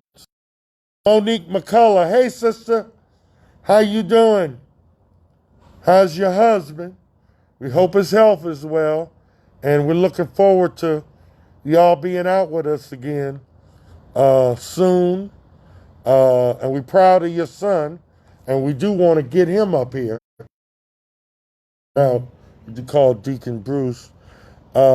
Me, Crystal Muhammad, Joe Bazzi. Hey, man. Hey, that was a merchant we had a problem with, but we worked it out, and we're going to try to be friends. Sam, I need to hear from you, brother. Faye Pickett. Hey, sister. CEO Mick Robinson. CEO Mick Robinson. Stop the Violence Foundation. Stop the Violence Foundation. Colleague out here in the streets. J Love. Danny Thompson. Hey, Danny. Black Power, Grand Rising. Miss you. James Ponder. The Right Reverend Wendell Anthony. Dr. Anthony. Detroit NAACP. Hey, Rev. How you doing, Doc? Tanisha Johnson Wilson. Okay, so that's all that has chimed in to watch. We hope you all are sharing, liking, loving, forwarding, fast it forward so that we can grow together. Okay, Counselor, give out those numbers again. Yep. Please. Number 2. The number to the Sheriff's Office. 734. Write it down. 891 2243. I'll give it again. 734 891 2243. And a number to the prosecutor's office for Brian Mackey. 734 222 6626. One more time. 734 222 6626. All right. Nate, tell us again how people can connect with you. And you used to have a show on 88.1 FM. Yeah, right here. Yeah, yes, we did. Yes, and we know there was a little difficult. We're going to work that out. Okay. Yeah. I talked to RJ. Okay. We're going to sit down, let things clear up, and we're going to, Okay. because we want your support. Yeah. We want your business. You got a good show, and we believe in what you're doing. Thank you so much. And again, y'all, look, that Willie Willetta, that trigger mess is a hell of a thing. Yes. But that's not him. Right. And that don't represent WHBR. Right. And we want you to know that. Yes. And when we sit down, he's going to tell you. Right. All right. Tell us about Thank your show. And thank you for connecting us. Oh, yes. With the counselor and Trishay. And I know Trishay and I think we've hit and missed several times. Yeah, she told through me. the years, but we never really got together right till now. Yes. So thank you for bringing us all together. Oh, yes. Definitely. Check us out every Saturday at 12 noon, Heart to Hearts, with Nate Frazier, Facebook Live. You can reach me by email, NATEFRAZ in zebra 88 at gmail.com. That's Nate Fraze, NATEFRAZ 88 at gmail.com. My phone number 734-972-0047. 734-972-0047. We're out here making a difference in our community, and we will continue to keep moving forward in this movement, and whatever needs to be done, we're all working together, and we're a team. And when we come together, things can get done. As you know, as Trishay said, I love what Trishay said. My sister Shabazz, she said, we don't care who is elected. They gonna do what we say do. She right. I love it, but she right though. She right. Because we're the people. And that's how it's supposed to go. That's how it's supposed to go. They're supposed to be our servants. Yes. Not our masters. Yes. I know I sound Republican. I'm not. Right. I'm a begrudging Democrat. Okay. I'm only a begrudging. See, I ain't satisfied with either one. That's right. To be honest. Hey, me too. I agree with Both of them have ripped us off and robbed us. Yes, they have. However, I got to pick my poison. Right. You see? Yes. But she's right. We should be able to elect Bo Diddley, Oopsie, and make them behave. That's right. I want to remind you all, Facebook and WHPR, about tomorrow, Sunday. Look, the churches are closed. I know some of them are on live or emailing you or whatever, linking you. No problem. But let's do some church. It's nothing wrong with the four walls. I'm not hating.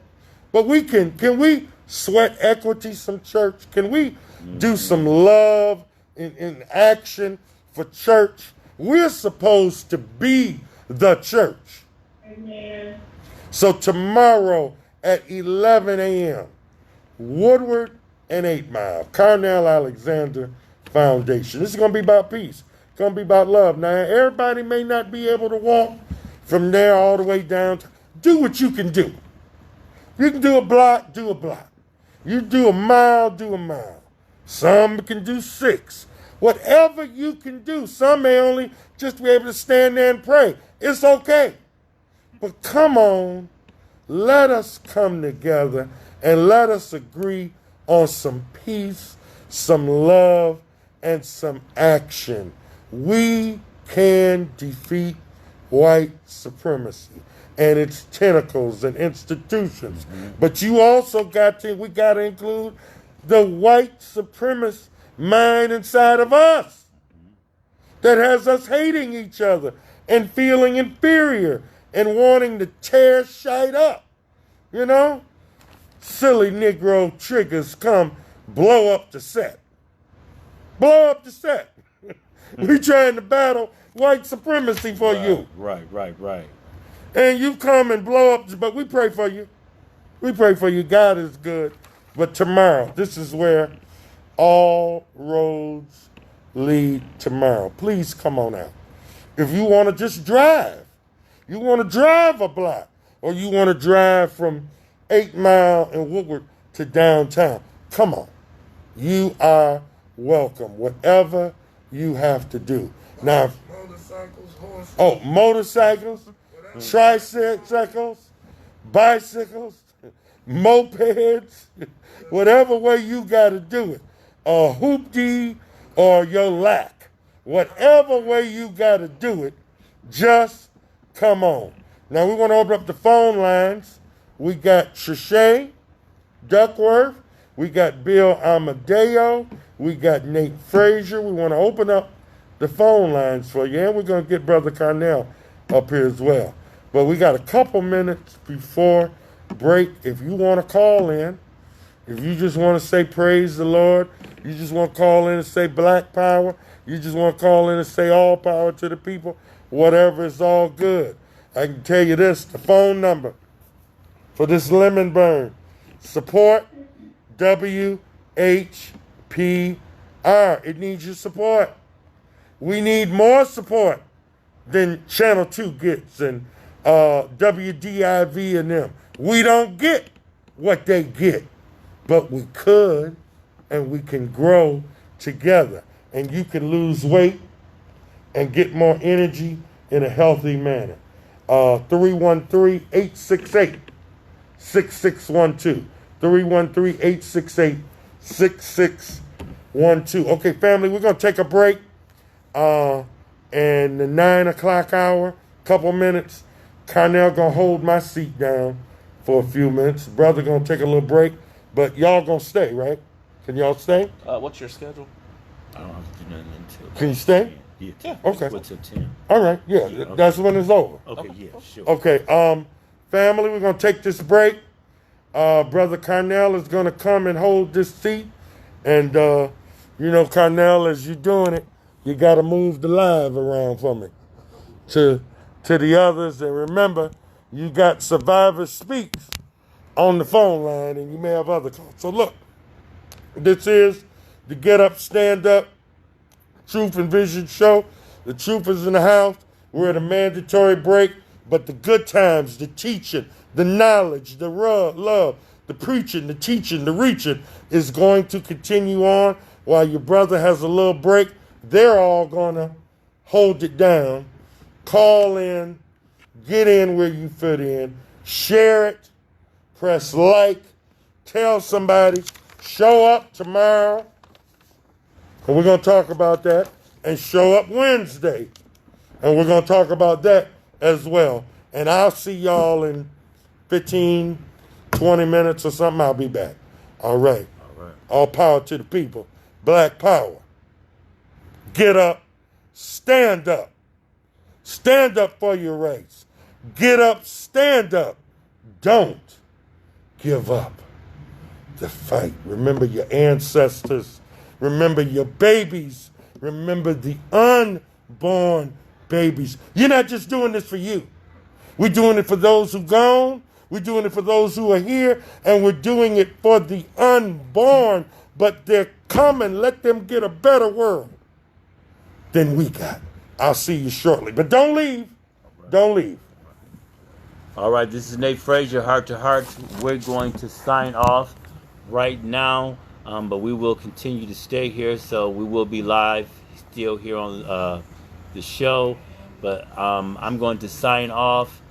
I will see you this evening. Tune back in at 3:30 p.m. with Eli Savage, who is running for Washtenaw County prosecutor. God bless you all. Love you all. With my friend here, Bill Amadeo. Good to have you. Yep. Good job. Right. Get him, man. Getting Go, it. Nate. No, we good. Okay. Yes. I'll be back. Y'all keep rolling. Okay. Yeah, I just only It's have. only going to be like a few minutes, bro. No, that's no problem. I just got my power running low. Oh, okay. You got a cord? No. Hey, how much is the lemon burn? $30. Alright, we told him. 2? Okay. Yeah. Keep it in the refrigerator. But drink it cold or hot? Whichever one you is supposed to be I like hot. cold usually. But some people like it cold. Okay. Those are yours when we leave. Okay. Because I'm using them as my Can I give you prop. 6 there? Yeah. If I were you, I Thank would you. drink it hot. Drink it hot? It's Okay. better. Okay. What's your number again? Tony? Please go get it after the show. 'Cause that's all we got. All right, I'm going to take a little break. Connell's going to hold it down. 09. Okay. Don't forget to remind him to move the phone around. I sure won't. Okay.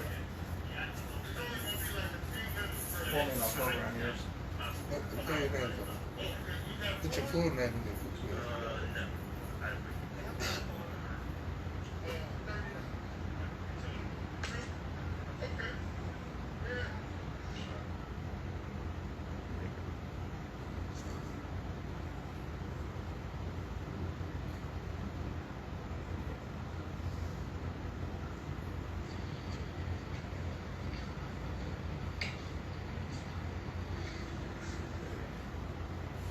There have been many that have been sincere.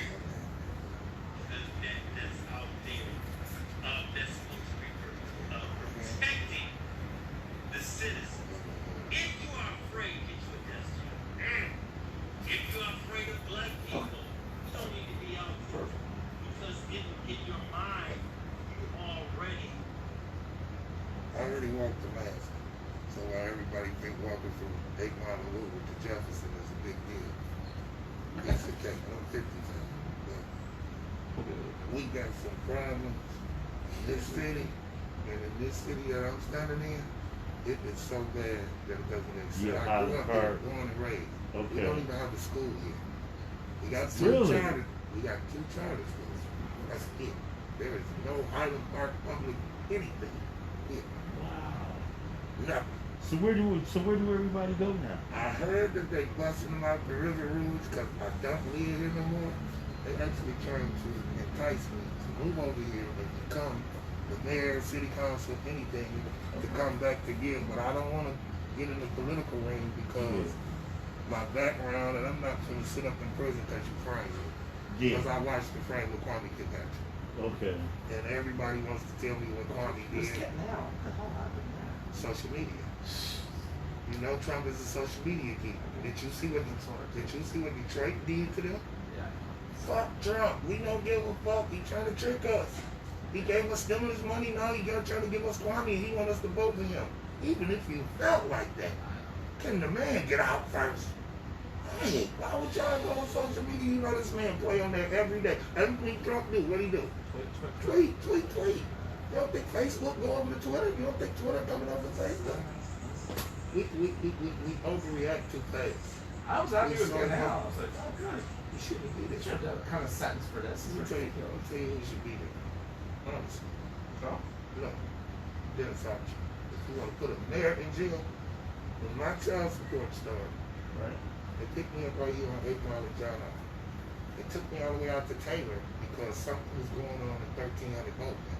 They couldn't take me downtown. When I got from Taylor the next morning to the county jail, I found out that they was processing people in the basement of the college. Now my prison number is from 84.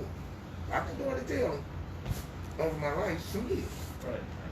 Call it that. I said, come here, dude. I said, well, I think processing people in this basement, and you supposed to do that on the 9th floor across the street. He said, then it's hard to rob the property. The only mayor we had that wanted to run Detroit for just 4 years in the league. You got to think about that. He got everything he needed in that 4 years and walked away. Nobody said nothing. He got your books was empty. Yeah. He built all of this stuff. I have no problem with Plumlee. He never should have got the sentence he got. I don't know if facts of the case. I wasn't a lawyer, obviously, Right. but I'm just saying, even if they said he was guilty, that sentence made no sense at all. 20 My years. God. Are you Shabazz. And then you turn around and in the new years to come, they release so many murders. I've gotten people who bring people DNA 3 years for you. Which, I mean, hey, I worked my ass on the case, but you kidding? 28 years, that's insane. With Nate Frazier, Heart to Heart, attorney Bill Amadeo.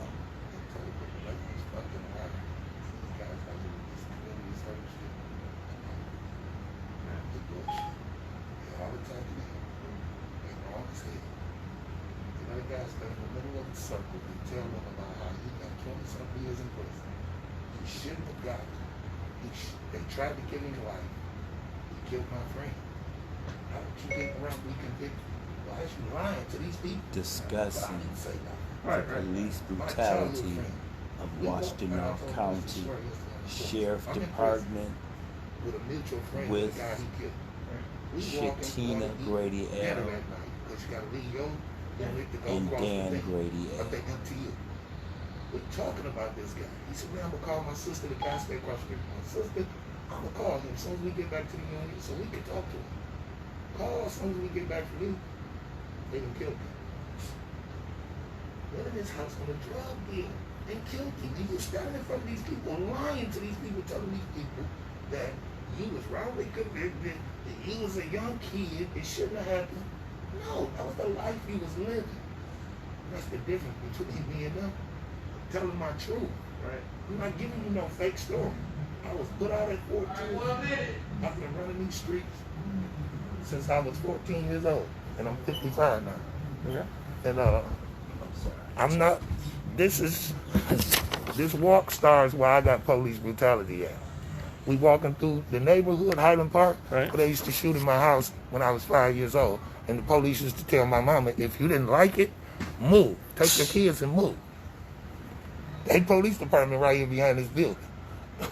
So I'm walking through this city for a whole lot of reasons. Ain't no schools here. Where's our money going? We pay taxes. Right. That's something minister taught me in the last 5 years because I am an 8th grade dropout. I never paid attention to taxes and what it was about. No vote.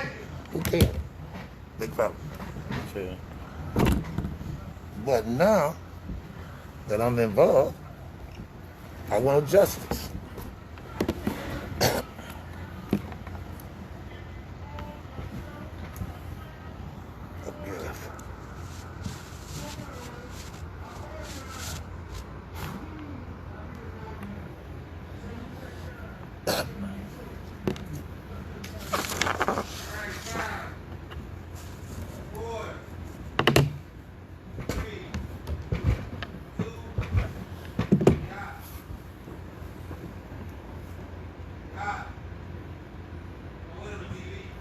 Okay, good morning, family. I'm sorry. He said, don't wait on the prompter. I'm sorry. I'm looking at the prompter.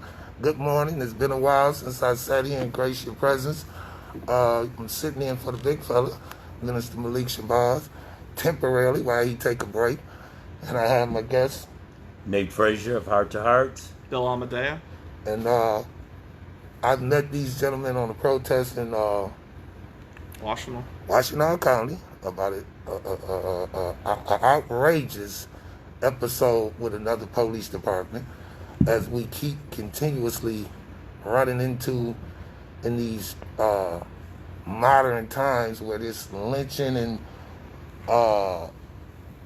prejudice, white supremacy stuff shit has been laid to rest. We had nothing to do with what happened in the past. We want to go forward.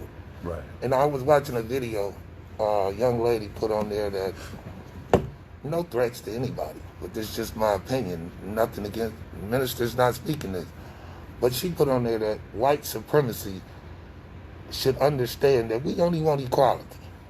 And they should be grateful, because if we wanted revenge, it would be a different story. What do you think about that? I mean, No, go ahead. I mean, true. We want equality, but I have to always go back, because we talk about equality, we talk about respect a lot, but I have to go back to what Malcolm X says, humanity. That's what he fought for. If we really wanted to fight, for equality or respect or humanity, it would be a different problem. And that's a true statement, because we would fight back. Okay, we would fight back, not just like through protests, but, Martin Luther King back in the day, he, did those peaceful rallies while the police attacked us, sprayed us with water hose, sick dogs on us, but he always told us not to retaliate. But as Malcolm said, we're out here getting beaten, brutalized, and we're talking about peace. So if we had that mindset to retaliate, and it would be definitely a different story. I think if the word retaliation starts coming into the vocabulary, we all have a problem. Yeah. It's been very peaceful, all these protests, which, by the way, the protests that we've all been part of have been extremely peaceful and uniformed, and we're seeing a lot of people that try to interrupt the protests that are not peaceful. Right. And when the white supremacists have their marches and stuff, as disgusting as it may be, we don't bother them. We let them have their march. But we're not violent here. My concern is, when you really study the situation and what's been going on for far too long, if changes don't happen, I see violence as a natural outcome. I hope that doesn't happen, but Right. Until we have to see things finally coming to light. If it wasn't for the George Floyd case, would anybody care about Sha'Teina Grady or Dana Grady? No. Would they have cared about that? No. Would we have been studying what happened in Warren with an Amazon driver, or would that poor driver just get a ticket and be No. faced with a misdemeanor? We wouldn't probably be in Harper Woods So yesterday. we're in a spotlight of things, but people keep telling me, and this is one thing I've said at a lot of different protests, it's never happened in Washtenaw before. Why do you have such a problem with it, Bill? It's happened. It's never been on tape before.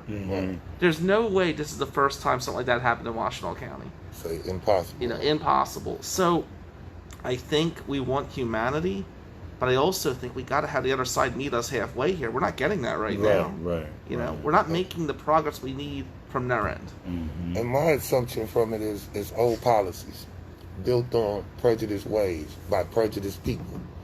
Okay? And it's time that we get into those policies and get rid of those policies, because we have new people, new-minded people.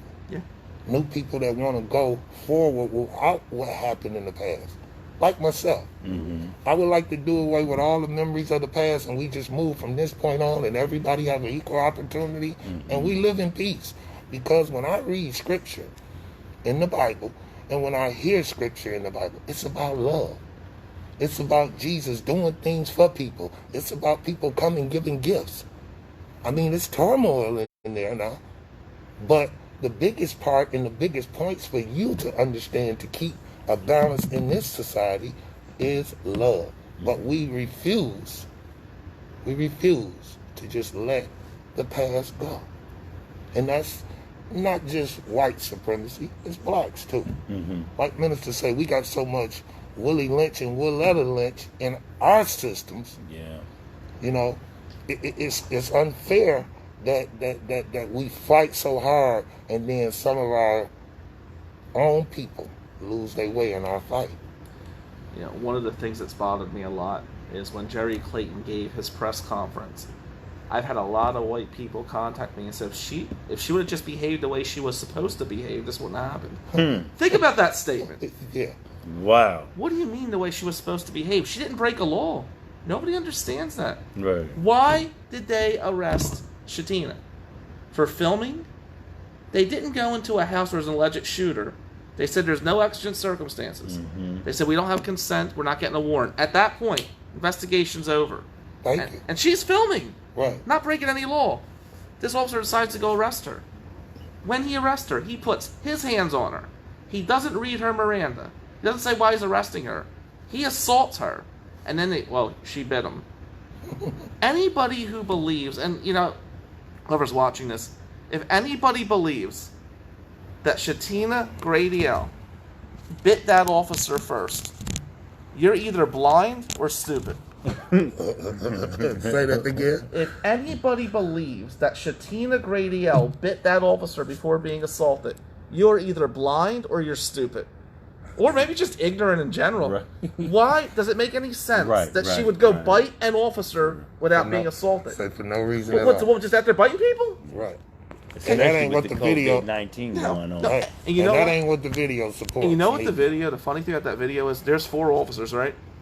And they said, well, the officer didn't have his body cam because he was in a tussle. There's 3 other officers at the alleged scene, and not one of them has video of Sha'Teina almost getting killed or Dan getting tased.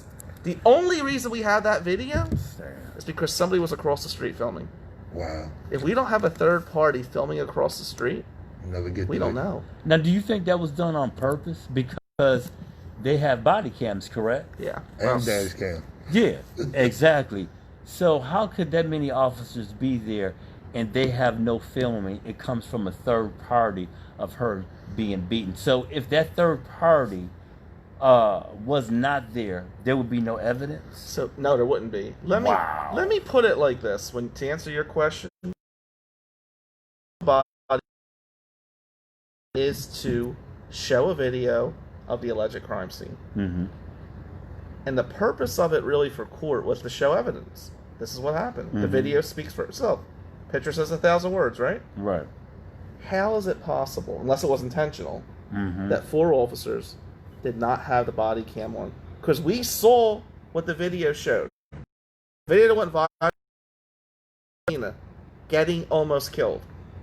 How is it possible that 4 body cams don't pick that up? And they're closer to the allegation than the person across the street. Either you shut the body cam off, or you destroyed that evidence. And I just want to chime in with this. Did you all pay attention to the DeJuan Grimes case when he was tasered off of the moped here in Detroit? It was a video that got out, and I have it somewhere here in my phone. Later on, I'll find it, send it to the minister, have him send it to you all. Well, I got you all's numbers anyway now. I'll send it to you. They were told at that scene to turn their video cameras off, but one officer did not. Wow. A female, and I have that video. It's a blue code. It's a blue code. I agree. We ain't getting each other in trouble. Because like you say, the sheriff out there is what? African He's American. black guy. How you don't understand that lady getting beat like that on video? The video supports the evidence that she didn't do anything to anybody. From what I've seen on the news, when I first seen it, She did not break the law. I don't know her. I was sitting in my bedroom like I do, early morning, get up, news break, and this lady getting beat like that by that cop. I'm like, where? And then her husband come up, he, like you all say, peaceful as he can be. Yeah. Hey man, don't do that to my wife. And come on, you get back. Yeah. And What now is all this for? the prosecutor's office is not answering our questions if they're still going to charge. They still have an investigation going. I want you to think about this. The officer that beat Sha'Teina and the officer that tased Dan submitted a report the night after it happened. Right. And they asked for charges. And the prosecutor's office said, we're going to further this, which is a fancy way of saying we're going to investigate this further. Right. But the officers that were the attackers submitted charges. Think about that for a second. How often is that going on right now? And these cases in Wayne County with Sha'Teina, I've said this to the prosecutors involved. You guys need to dismiss these cases. Because I'm going to tell you, if this goes to trial, and I'm ready for trial, but if it goes to trial, Are we going to recover from that? No matter what the outcome is. Right. This woman served 5 months in jail already for resisting an arrest for a traffic stop.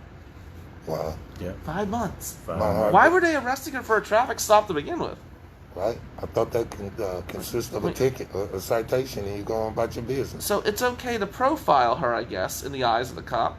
But even if you have a traffic violation, I never got pulled out for a speeding ticket. Just tell me, how old are you? I'm 40. 40. In your 40 years, what do you conceive of what's going on being in your position and helping us Wow. and seeing their faults? Just tell me your perspective of that. I'll tell it the clearest way, and I've talked about this with Nate and Trichet, was when I saw the George Floyd thing happen, I made a donation, but I went on with my day. You know, it was like, that's horrible, it shouldn't have happened. But it didn't really move me. You know, I wasn't moved by the point where I'm going to go out and do something. It's like, well, that's not right, that's not cool. I'll say something on Facebook, here's some cash. When I saw Sha'Teina get beat in my backyard, 20 minutes where I live, that shook my soul, and it made me start wondering, what the hell's going on? This isn't an isolated incident. And I've had so many calls from people that say they have been beaten by Washtenaw police officers, and they're scared to come forward. Wow. And it's like Sha'Teina's kind of giving them a voice, and it's just amazing. Where do I stand on this issue, and why am I so involved? I think justice has been blind for far too long. And I said this earlier to the minister, and I was talking to a friend this morning, John Estes, a good friend of mine, he may be watching right now. And John said to me, and John's a black man, and he said, I appreciate everything you're doing. And I said, I don't know what it's like to be a black man. I will never have that fear of driving down the street. My family, we were poor growing up, but we never had to talk to watch out for the police. The police were always good. Right. We never had that talk. So I don't know what it's like to be in your shoes, but I know something needs to be done. And if we don't have more white lawyers coming out to defend this issue, we got a problem. We need people on our side of the fence to say, look, there's been a wrong going on for far too long. We need to work to correct this. It's amazing how skin tone makes all the difference in your perception. Shocking.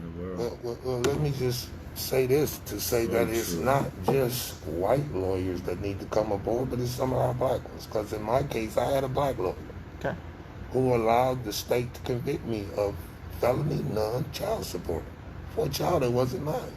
Wow. I fought, I cried, I begged. I'm talking about, they left me. I walked out of Frank Murphy's Hall of Justice many a days. I mean, crying, grown man. And I grew up here in Highland Park, got put out at 14, and I think I'm hard as nails. So to make me cry because you're trying to force me to pay for this young lady's baby and you refuse to go find the father, I think that we need to get in the legislator's office and come down. We need a clean slate. I agree. The judges, the lawyers, the prosecutors, they all working together.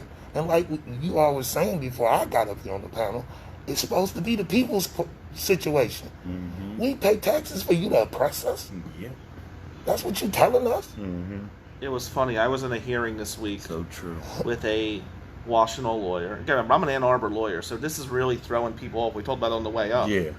How did this Ann Arbor lawyer get involved in this case? Because I saw what happened in Ipsy, and I was horrified. Right. That's how I got involved. Right. I ran to the jail. I was shocked, and I'm like, I gotta get them out. It was disgusting. I was disgusted. Right. Now, the lawyer said in the hearing, he was late, and he's older than me, and he said, could I go ahead of you? I said, sure, go ahead, sir. I'm a gentleman, do your thing, you go ahead of me. Didn't have to, but I did. When he was done with his hearing, and it had nothing to do with the issue of Jerry Clayton, he says to the court, I want to thank Jerry Clayton for protecting the Washtenaw community the way he did. Total shot at me after I let him get in line ahead of me. Wow. And I responded to that gentleman in a text message. I said, hey, if anybody ever beats the hell out of your wife in front of you, and it's Jerry Clayton's people, and you still have the same respect, you let me know, we'll have a conversation. Exactly. And he didn't respond to me. Just fine. But the division we have right now is insane. Look, I don't care. Law enforcement, not law enforcement. There's right and there's wrong. Exactly. And anybody that could see what happened to Sha'Teina, or Dan, because we can forget about Dan. Why was Dan tased? Right. When I met him that next morning, he said there were shocks going through my body. Still, from that taser. Wow. When I met Sha'Teina the next morning, there were 3 knots on her head. So when Sheriff Clayton says there were no visible injuries, That's a you're blatant either lie. blind or you're a liar. You Blatant pick lie. your choice. Blatant lie. Okay? There were injuries. No. And to prove that, 2 days later, in Wayne, Kim Worley, who called me on the cell phone 10 o'clock at night from her personal cell phone, which is not a thing Kim Worley does, Right. okay? They released Sha'Teina 2 days later for injuries and because of COVID. The Wayne County Jail said Sha'Teina was in too much physical pain to stay here. But the Washtenaw County Jail, fresh after the injuries, says, we didn't see anything. How's that possible?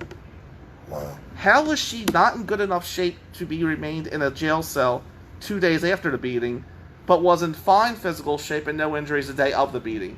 So that means you beat her up in jail then. I mean, Say that. Hope not. I didn't say that. it But means they that did she it. wasn't getting treatment. Right. Right. You know, it means that how can there be such inconsistency in a 40-minute drive? Come on. Right. Look, putting all differences aside with Sheriff Clayton, the woman was beat to hell. She almost died. She had 3 knots on her head. And the first thing she said to me when I went to go visit her in jail, please don't let them take me to Taylor.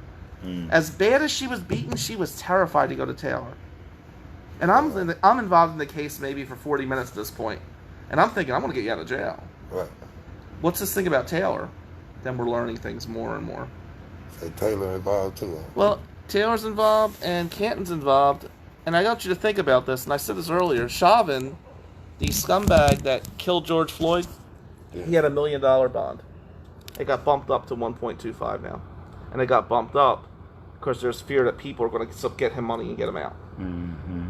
Sha'Teina had no bond for resisting arrest, which is a low-end felony. How is it possible that the guy that killed George Floyd had a chance to bond out, And she didn't. but my client, before my involvement, served 5 months in jail, and she was the victim of a crime? Yeah. There's a problem here. Yeah, I mean, and it's horrifying. In charge in Canton with 14 accounts of assault against police officers, and I'm watching her get her window busted open, snatch out the car, slammed to the ground again in the street, and dragged in the street. And in that Canton case, In the Canton, and then they charged her with 14 accounts. and the funny thing in the Canton case, with $1 million bond. Trovia Star and I've been working on it. We watch these videos over and over again. In the Canton case, she's the passenger in a car. Yeah. A passenger. And they bust the windows. Yeah. 5 squad cars come around. They bust the windows. They pull her out. They run her face through the mud with the knee on the head. Sure did. And say she actually resisted arrest. And then their civil lawyer, and I got into it this week, and the civil lawyer goes, our officers were hurt. Okay. Listen. Let's stop. Come on. And I asked the question this, and this is another injustice and unfavored action they carry out on us. When it's 1 or 2 of us in a car, the Harper Woods situation, I hate to keep going back to it, but it's tragic. They say the young man had drugs. They say he had a gun, allegedly. They say he shot 13 shots. Okay, like you say, she was a passenger. What's her name? Sha'Teina Grady. Sha'Teina Grady. Grady, She was a passenger in that car. Yes, she was. Why did the young lady go to jail if this young man had all of this and end up dead? Right. So, my question to them yesterday was that, what did the young lady have? What did she do? How did she get in jail? What'd they say? They never answered it. Yeah. But my point is this. When 4 officers, 5 officers, 16 assaults, when they involved, why all 16 of them don't get charged? Exactly. Why all 4 of them don't get charged? Why does one person get charged, but if we get caught with 1 gun, us 3, in Detroit, anywhere, all 3 of us got a CCW case. And that's not feasible because it's only 1 gun. I think one thing that keeps getting missed is that one of the goals of the movement, and you correct me if I'm wrong here, but I think one of the goals is we just want equality across the board. Exactly. You Yes. know, Oh, if, yeah. if you're going to charge Jobs. my client Fine, but you have to charge the officer for doing the same thing if that happens. Exactly. Okay? The playing field's not even at all. And it's so weird, because as I said, most of my clients have been like high-end Caucasian clients.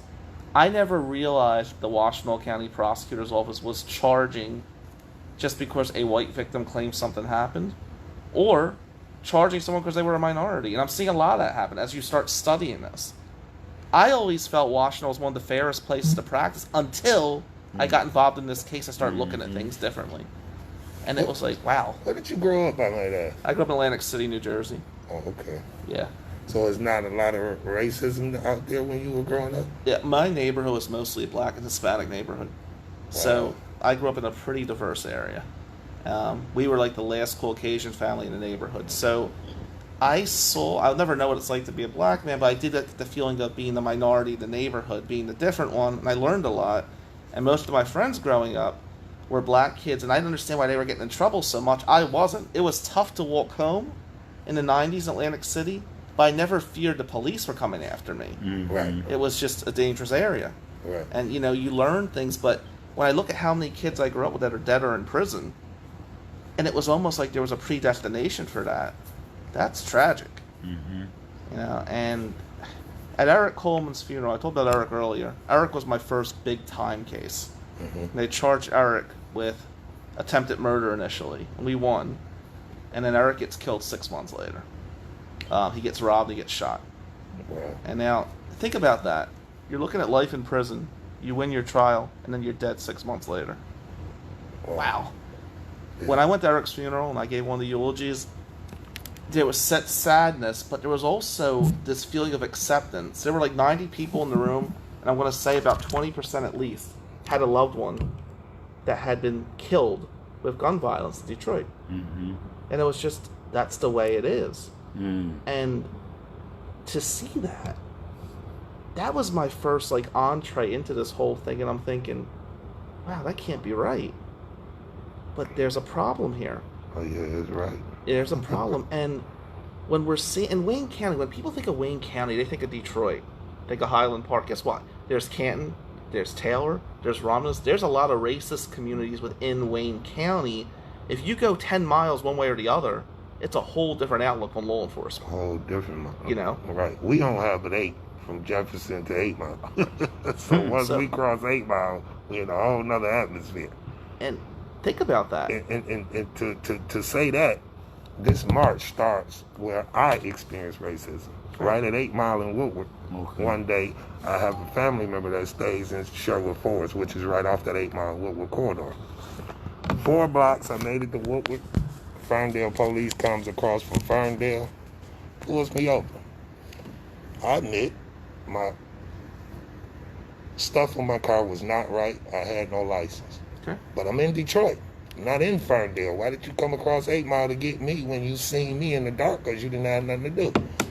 The first thing he did on 8 Mile and Woodward was grab his badge off my snowsuit. So I'm like, wait a minute, bro. You supposed to collect my property at the fingerprint table. Now, I've been going to jail a long time. You young. You a young officer. You ain't even my age. What did you do? Right. I verbally attacked him so bad in the back seat of the car all the way to the precinct that he allowed me to keep my cell phone all night. So as I called people, they were like, wait a minute, you said you was in jail. Why you keep calling us from your cell phone?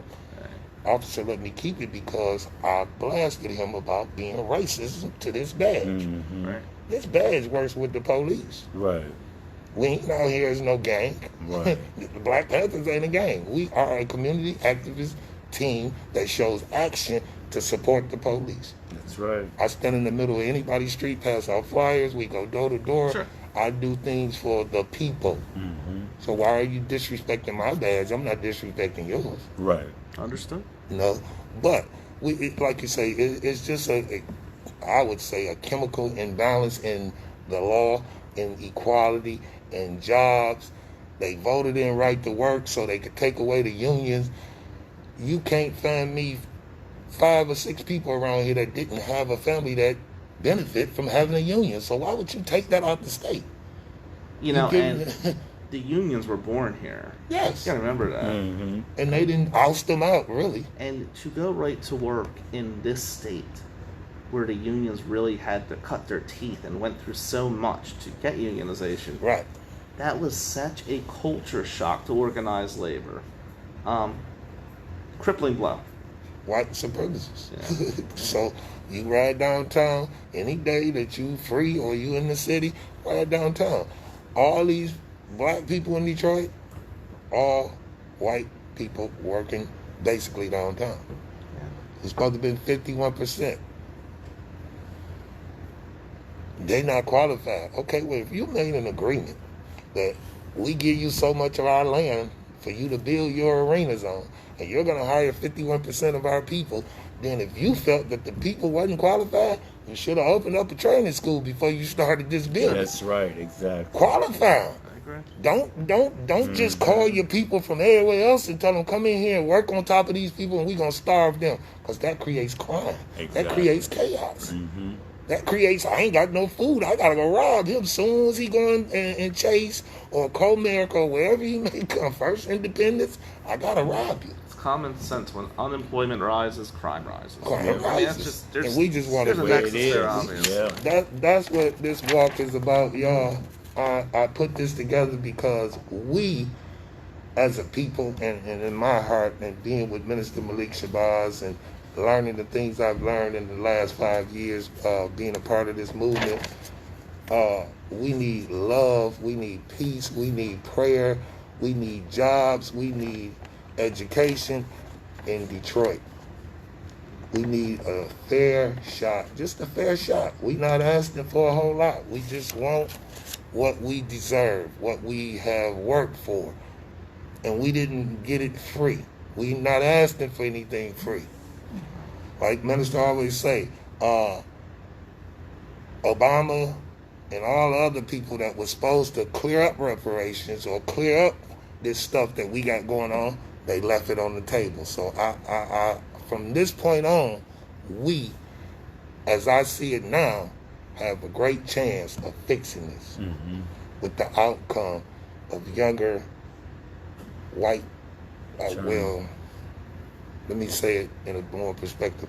Younger That doesn't hurt my feelings. younger Caucasians like you joining the forces and understanding that the old policies and the old ways are not fit for these times. That's right. We can do something about That's this. right, exactly. That's my opinion. Yes, Okay? no doubt. We can do something about this. And I like the outpour of support that we are getting in these times with your case and other cases. It really warms my heart to see that people are not sitting at home saying, my mom and them told me to do this, and my grandmom and them, and I'm going to continue to do it. They want to change something. That's a beautiful sight. Yeah. And I hope they turn out for this tomorrow at 11 o'clock, y'all. Please come out. Please come out. It's very important to come out, walk peacefully with some people that want to make change. We not fighting no police, y'all. Our overall situation in Detroit has been beautiful with law enforcement, as I see it. We don't get choked out. We're not getting shot out. We got to fight. We're not saying we don't have any incidents. We had a corporal who beat a mentally disturbed woman in Receiving Hospital not long ago. We had Malice Green back in the day. We're not saying we don't have any problems, but we don't have a major problem here in Detroit. So I do not wish to attack my police department. I asked for an escort for this tomorrow. They granted me an escort. I don't have to pay. They didn't ask me for any money. So I want to work with the police to keep us peaceful.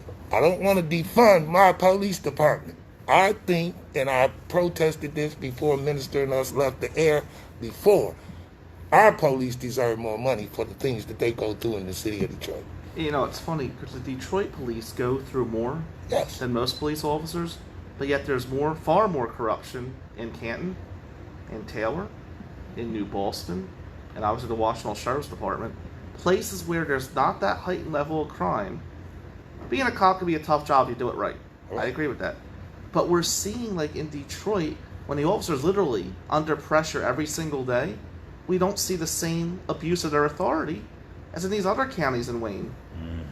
which is, think about that. They've been fair.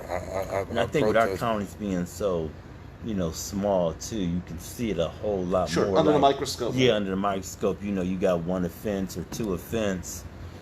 We pay closely attention. Detroit, a lot of people's mentality of, well, that's Detroit. Because of social media, the picture that's been painted, how Detroit is. But Detroit is an upcoming city. It's growing and It's been a great comeback. it's a very, very, very great comeback. Yeah. And it's continuing to grow. But they gotta let us in the comeback now. Yep. They gotta let us in the They got, comeback. but we the people, we got to stand. You spend good money downtown, bring some of that back uptown. Yeah. Like I say, this city. And we got, too, bring money back to us too. But even bringing money back to us, because up in Washington County, we always talk about bring the money, back and support your own kind, and that's true. But we also, our businesses have to be accountable. They also have to be professional, because a lot of times, we go put our money back into us, and it's not business. It's not quality. It's not quality. It's not professional, and it makes you like, well, I might as well continue to keep going over here and spend my money over here at the white business, because at least I'm going to get quality. At least I'm going to get treated with some respect. You see what I'm, Right. with some respect. So that's something too. We as a people, we got to work on. We should support each other, but when we do, let's respect and appreciate each other, and that's how we're gonna grow together. Because we always say, don't take your money over there. You ought to bring your money here. But hey, you gotta, give me what I pay for, and then be on time. We have every Friday in Washington County, we have Buy Black Friday, okay, and that's in Ypsilanti. So every black business on Friday, everybody in the county, no matter where you are, go and support that business. Okay. One of the business we went and it was their Friday. Mhm. They wasn't there. Customers went to the business, the black business. So they wasn't open. They wasn't there. You see what I'm saying? So you gotta Give and take. yeah, and we gotta do better. Yeah, we got to do much better. Definitely gotta As far do as better. running our businesses, because that's how we lost them. Not running them right. Yeah, you're right. Exactly. And then no support. But, you want to chime in on that? I think obviously it's a give and take situation. I see a lot of great black businesses in Washington County that they're fighting to survive, and I think it's tougher because the cost of living is so much higher in a Washington Oh yeah. than it would be in a Wayne. I do think, in fairness to every business, COVID's really taken the Yeah. wind out of a lot of people's sails. So to really do a fair judgment of where we're going to be, we need to get past COVID-19. So I think every business has suffered. In fact, everybody has suffered. Yeah. And I think Wayne County's been hit with COVID. From my study of it, looks like Detroit was one of the top cities in the country that got infected with COVID-19. And I know the courts are way behind. They told us there'll be no trials until August 17th. And then we got a memo that don't expect trials until the end of the year. Now, with volume like Wayne County, you can imagine that's still into the court dockets. Everybody's going to suffer. Then when you go back to work, do I have to go to court? Do I have to miss a day pay? So there's a lot of problems, and hopefully COVID gets solved. Once that happens, we'll see a real litmus test of where we stand with the business sector. Speaking of COVID, do you think the proper information is being given to us about the COVID? No, Thank you. I haven't from beginning, Thank you. So, when the governor was telling us to stay in, stay home, stay safe, did you support that? I did. Okay. I Thank did, you. absolutely. Did you support it? Oh yeah, I definitely support it, but all the misinformation, and 1 minute, wear a mask, then the next minute don't wear a mask, then the next minute, don't, you can only have this amount of people. It's so much misinformation out here. And then I will say this with the COVID-19, everybody that have been labeled dying from the COVID, it wasn't that. No. Everybody ain't died from the COVID-19. They just haven't. You didn't have people go in with gunshot wounds, died from a gunshot wound, and doctors say, okay, oh, after they do the autopsy, oh, they had COVID-19, so they labeled them dying as from COVID-19.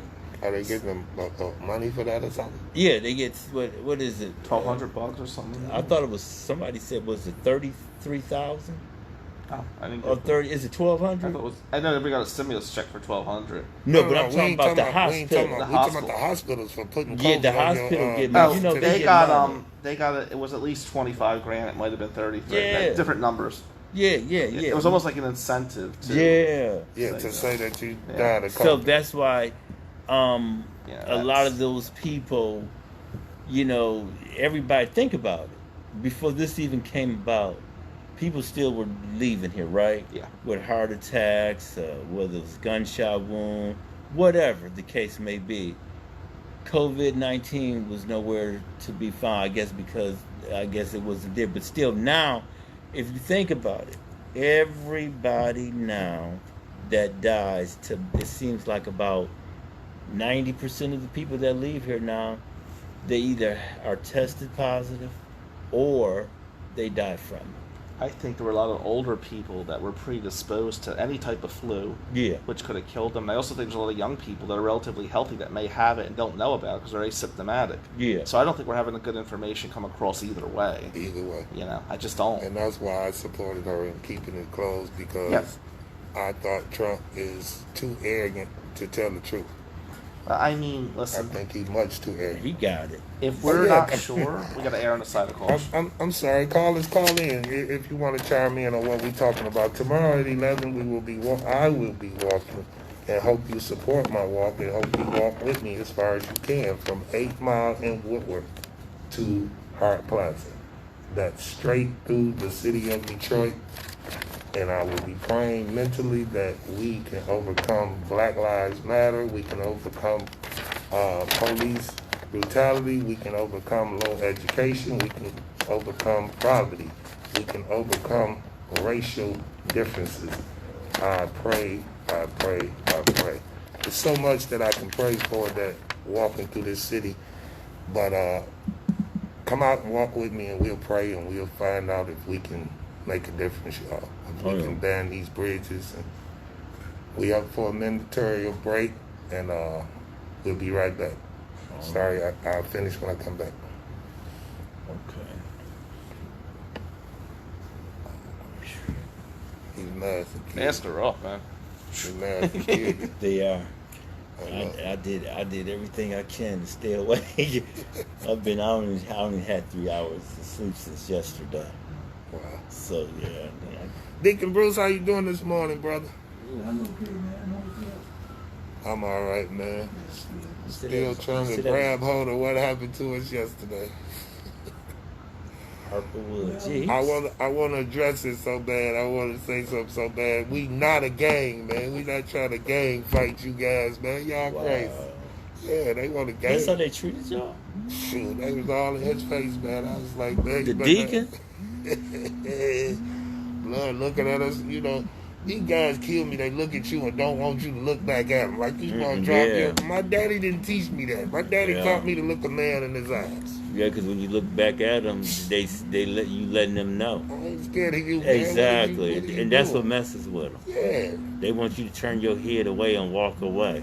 We got some crazy brothers That's out here that say they fighting for community rights, and you want to fight another community group. You're not making sense to me. So it was 2 community groups there. No, it was a bunch of us there. It was a groups bunch? from everywhere, but So it was like a bunch of different people from there. Yeah. So I know Malik was talking about how he was attacked.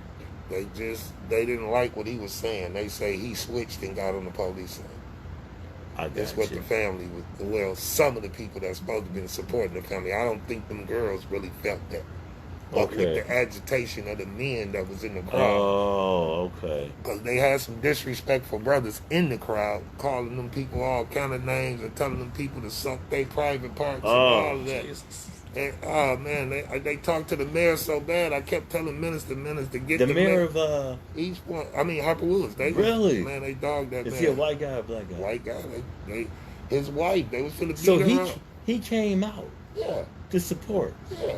and answer questions, but you asking him That's a question. ignorant. That's ignorant. And see, they talking about he ain't saying nothing. I mean, the mayor was not in that jail. What do you want him to say? He was at home, sleep, or on a yacht, wherever he was at. Dang. The mayor don't run the jail. What you want him to say? He ain't saying nothing. Get him out of here. Why did you call for him to come up here and talk? You need the shift commander. You Was need the to chief find out. there? Yeah, the chief came out. What did the chief say? Chief can't tell you nothing either if he wasn't in that building. Yeah, that's true. You calling people that So wasn't they have in the no. building. So really, they had no answers yesterday. No, and that's they- what really everybody got upset for. You But it want- just happened though, How is you right? gonna get some answers from people who was not present when it happened? Yeah, You that's cannot true. get an answer So from they them have no people. clue why this lady died. Nope, not at this point. They saying no, but they had drugs and all kind of stuff on them. Okay, so they there's say. a possibility if she Assuming. did. It's a possibility could be she OD'd off or something. They say they found them in the car asleep. To begin with. Oh, This is what the police out there saying. When they got to the hotel that they were supposed to be shooting up, that they was in the car asleep. gotcha.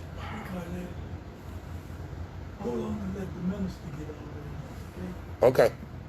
No, I ain't finna say none of that. No, I ain't finna talk about none of that. We going back to their case. I'm Yeah. gonna ask them, do they want to finish up talking about their case? I ain't getting into that.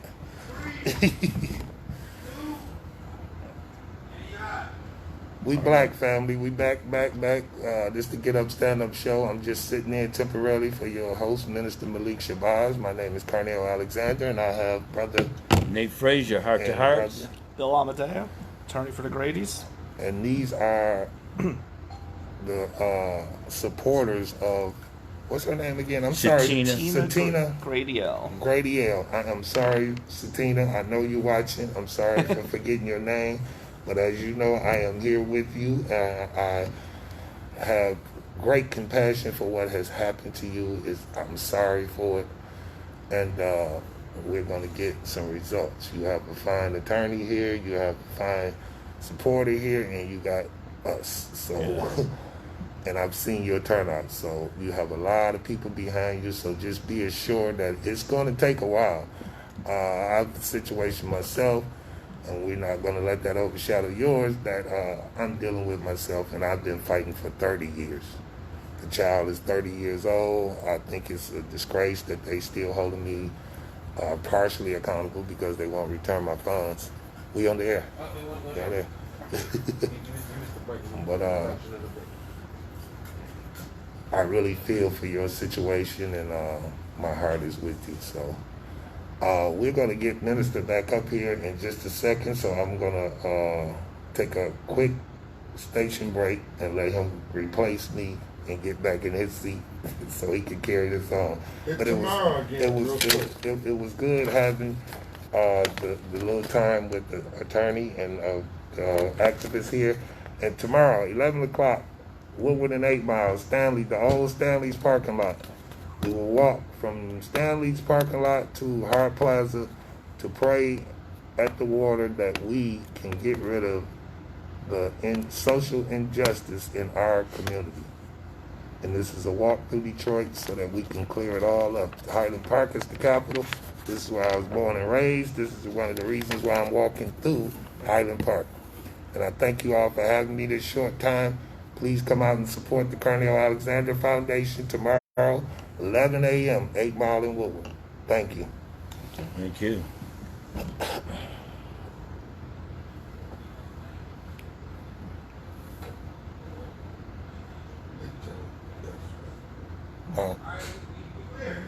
Okay. They said don't worry about that thing. Thank you. All right.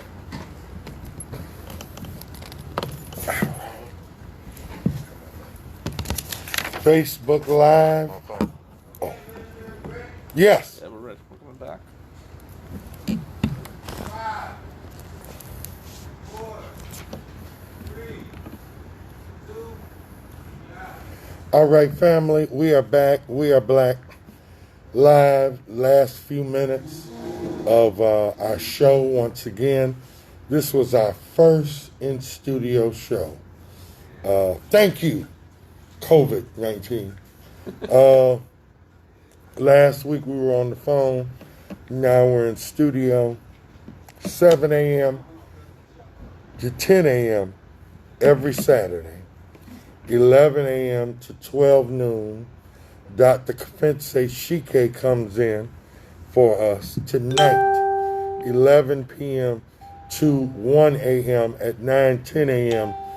the Superstation. Let me let you know, Stephen Radcliffe, a 27-year-old black man, was ran over on DeQuinder and East Robinwood.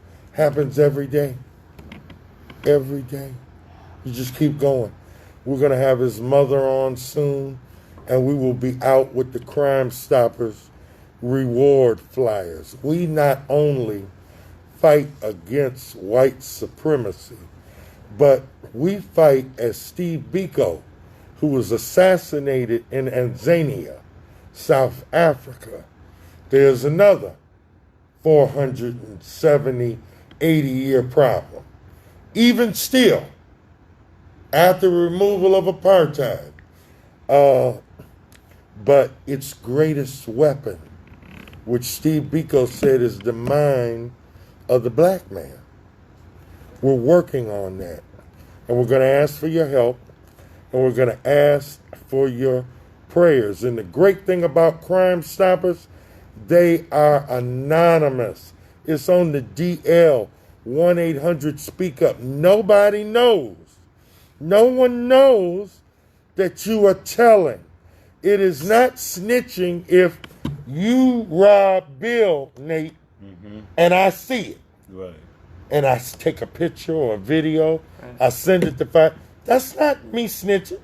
I didn't have a damn thing to do with it. Right. Now, if we both rob him and I get pinched, right, and I tell on you and they give me a get out of jail for you, that's a snitch. That's a snitch. But if I see you doing wrong, right, I'm being a good citizen. That's right. So we want to encourage that, yes, we unashamedly fight white supremacy, and we unashamedly fight its child. I know crime is crime, but its child, which is the black on black. We are not ashamed. We do both, and we will continue to do both. Let me tell you about Safe House. There are many people wanting to commit suicide. They are victims of domestic violence, sexual abuse, and you don't know where to turn. Safe House will help you. And they're not interested in if you got ID. They're not interested in if you got a relationship with Blue Cross. It's free. 734-995-5444.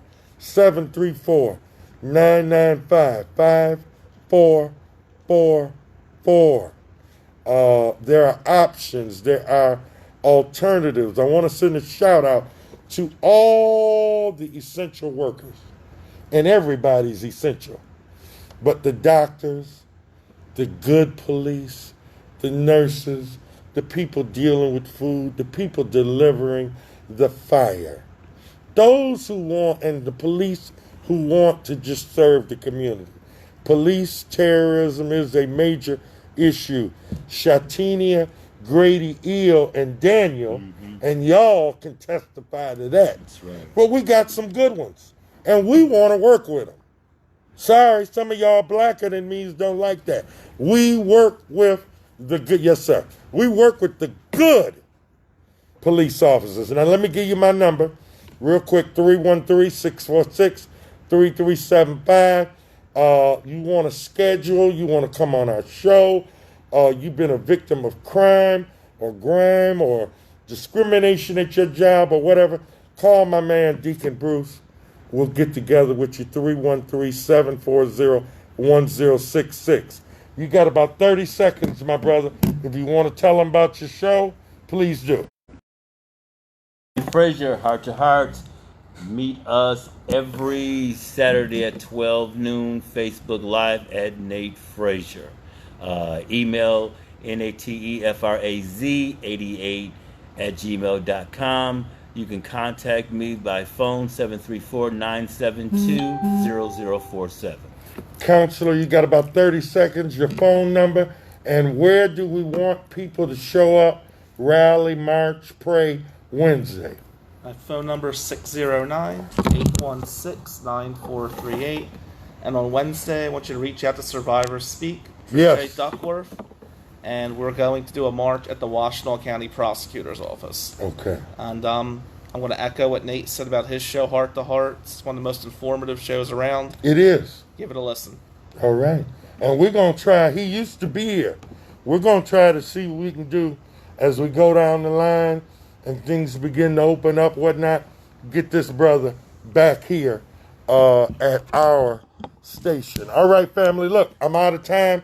Thank you, R.J. Watkins. Thank you, R.J. Watkins Jr. Thank you, everybody at this station.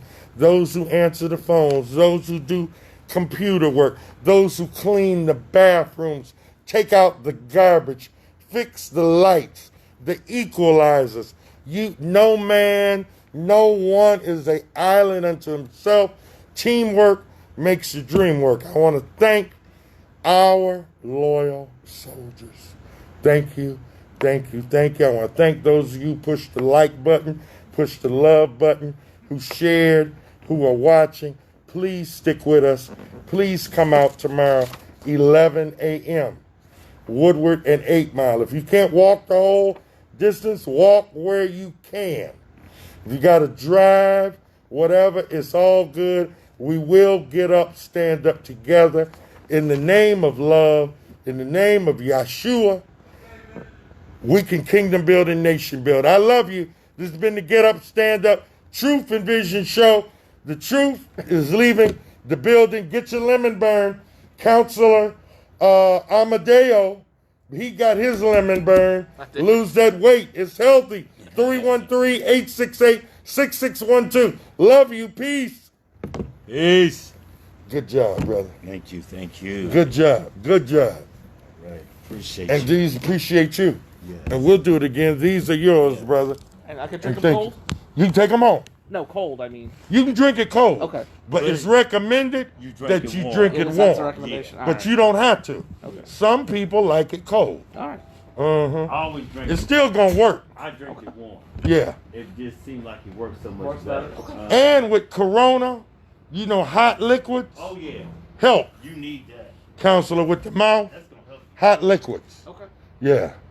Like when I drink my coffee, I drink it hot as I can. Gotcha. Uh-huh.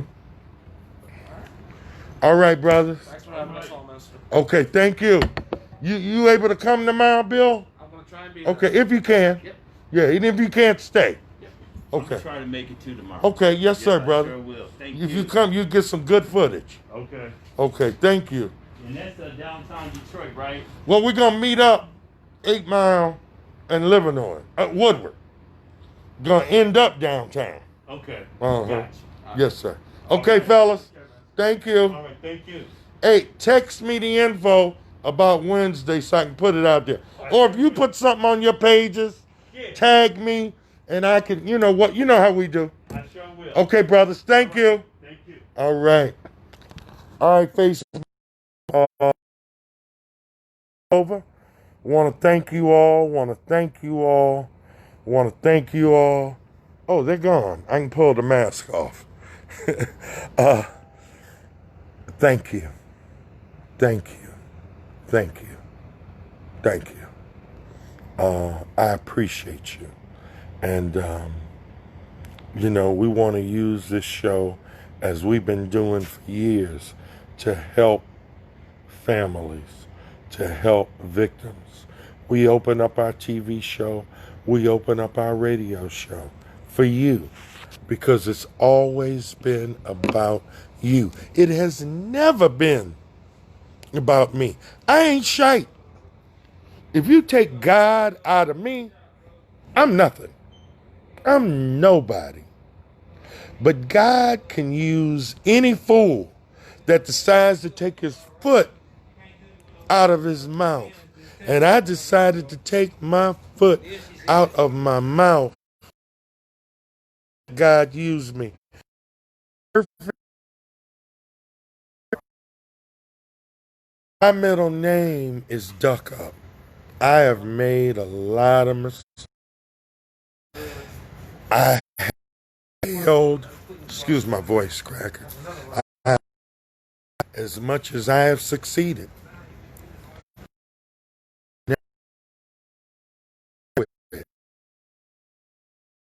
And I know. And I love you. I love Detroit. I love you, Highland Park. I love black people. I love people. Love is the black people. I believe in respecting, protecting, and honoring all women. But my first love is to that black woman. Brother Malcolm was taught by the Honorable Elijah Muhammad that the black woman was the most disrespected woman on the planet. He was also taught that if we paraphrase, we get our women together, the rest will fall. Believe in that. What kind of Christian are you? You sound like a Muslim. You know how we talk. The Honorable Marcus Garvey was a Christian, but the Honorable Marcus Garvey had one of the Honorable Marcus Garvey's teachers was a Muslim from Kemet or Taiwan, Deuce Muhammad Ali. And I have my voice and respect.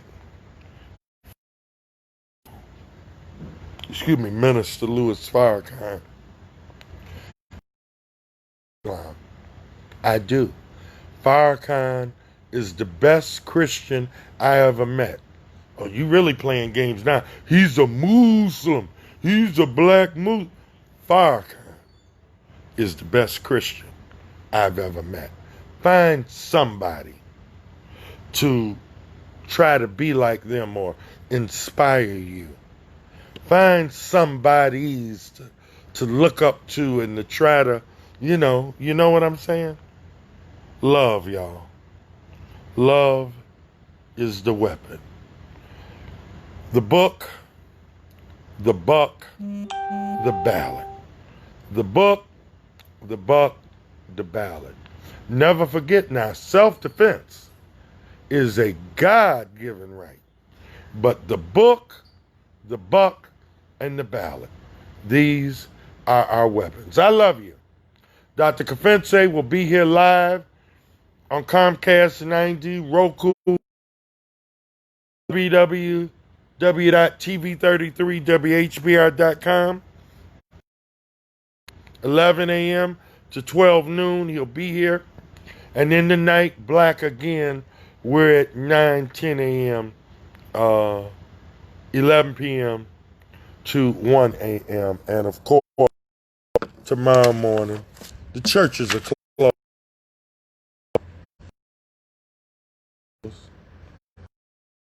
closed. The weed houses, the legal weed, liquor is open, but the churches is closed. Good God Almighty.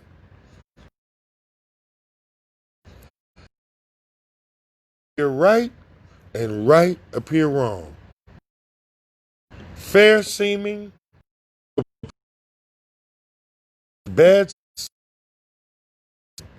but the African Holy Ghost is moving across this nation, across this land, across this planet. We have an opportunity right now, if we stick together, if we love each other, if we end that Uncle Tom, Auntie Thomasina, Willie Willetta Lynch trigger mess. We can handle them. And we can nation build and kingdom build. Yet while we live. I love you. I love you. Thank you all on Facebook. And we will respond to your comments later.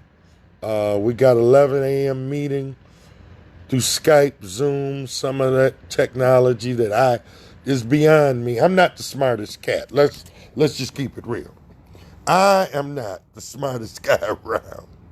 I have trouble operating all the time, but we're meeting with the Black Slate, the original East Side Slate, the Community Coalition, the Fannie Lou Hamer, and others. We are coming together, trying to get out the vote. The vote alone will not free us, but it's a weapon. It's a weapon. And when you're at war or war is being waged on you, don't give up one of your weapons. Not a one. Not a one. Not a one is important. If it wasn't, why so hard to keep us from voting? 19, I'm not talking about 50. I'm not 18.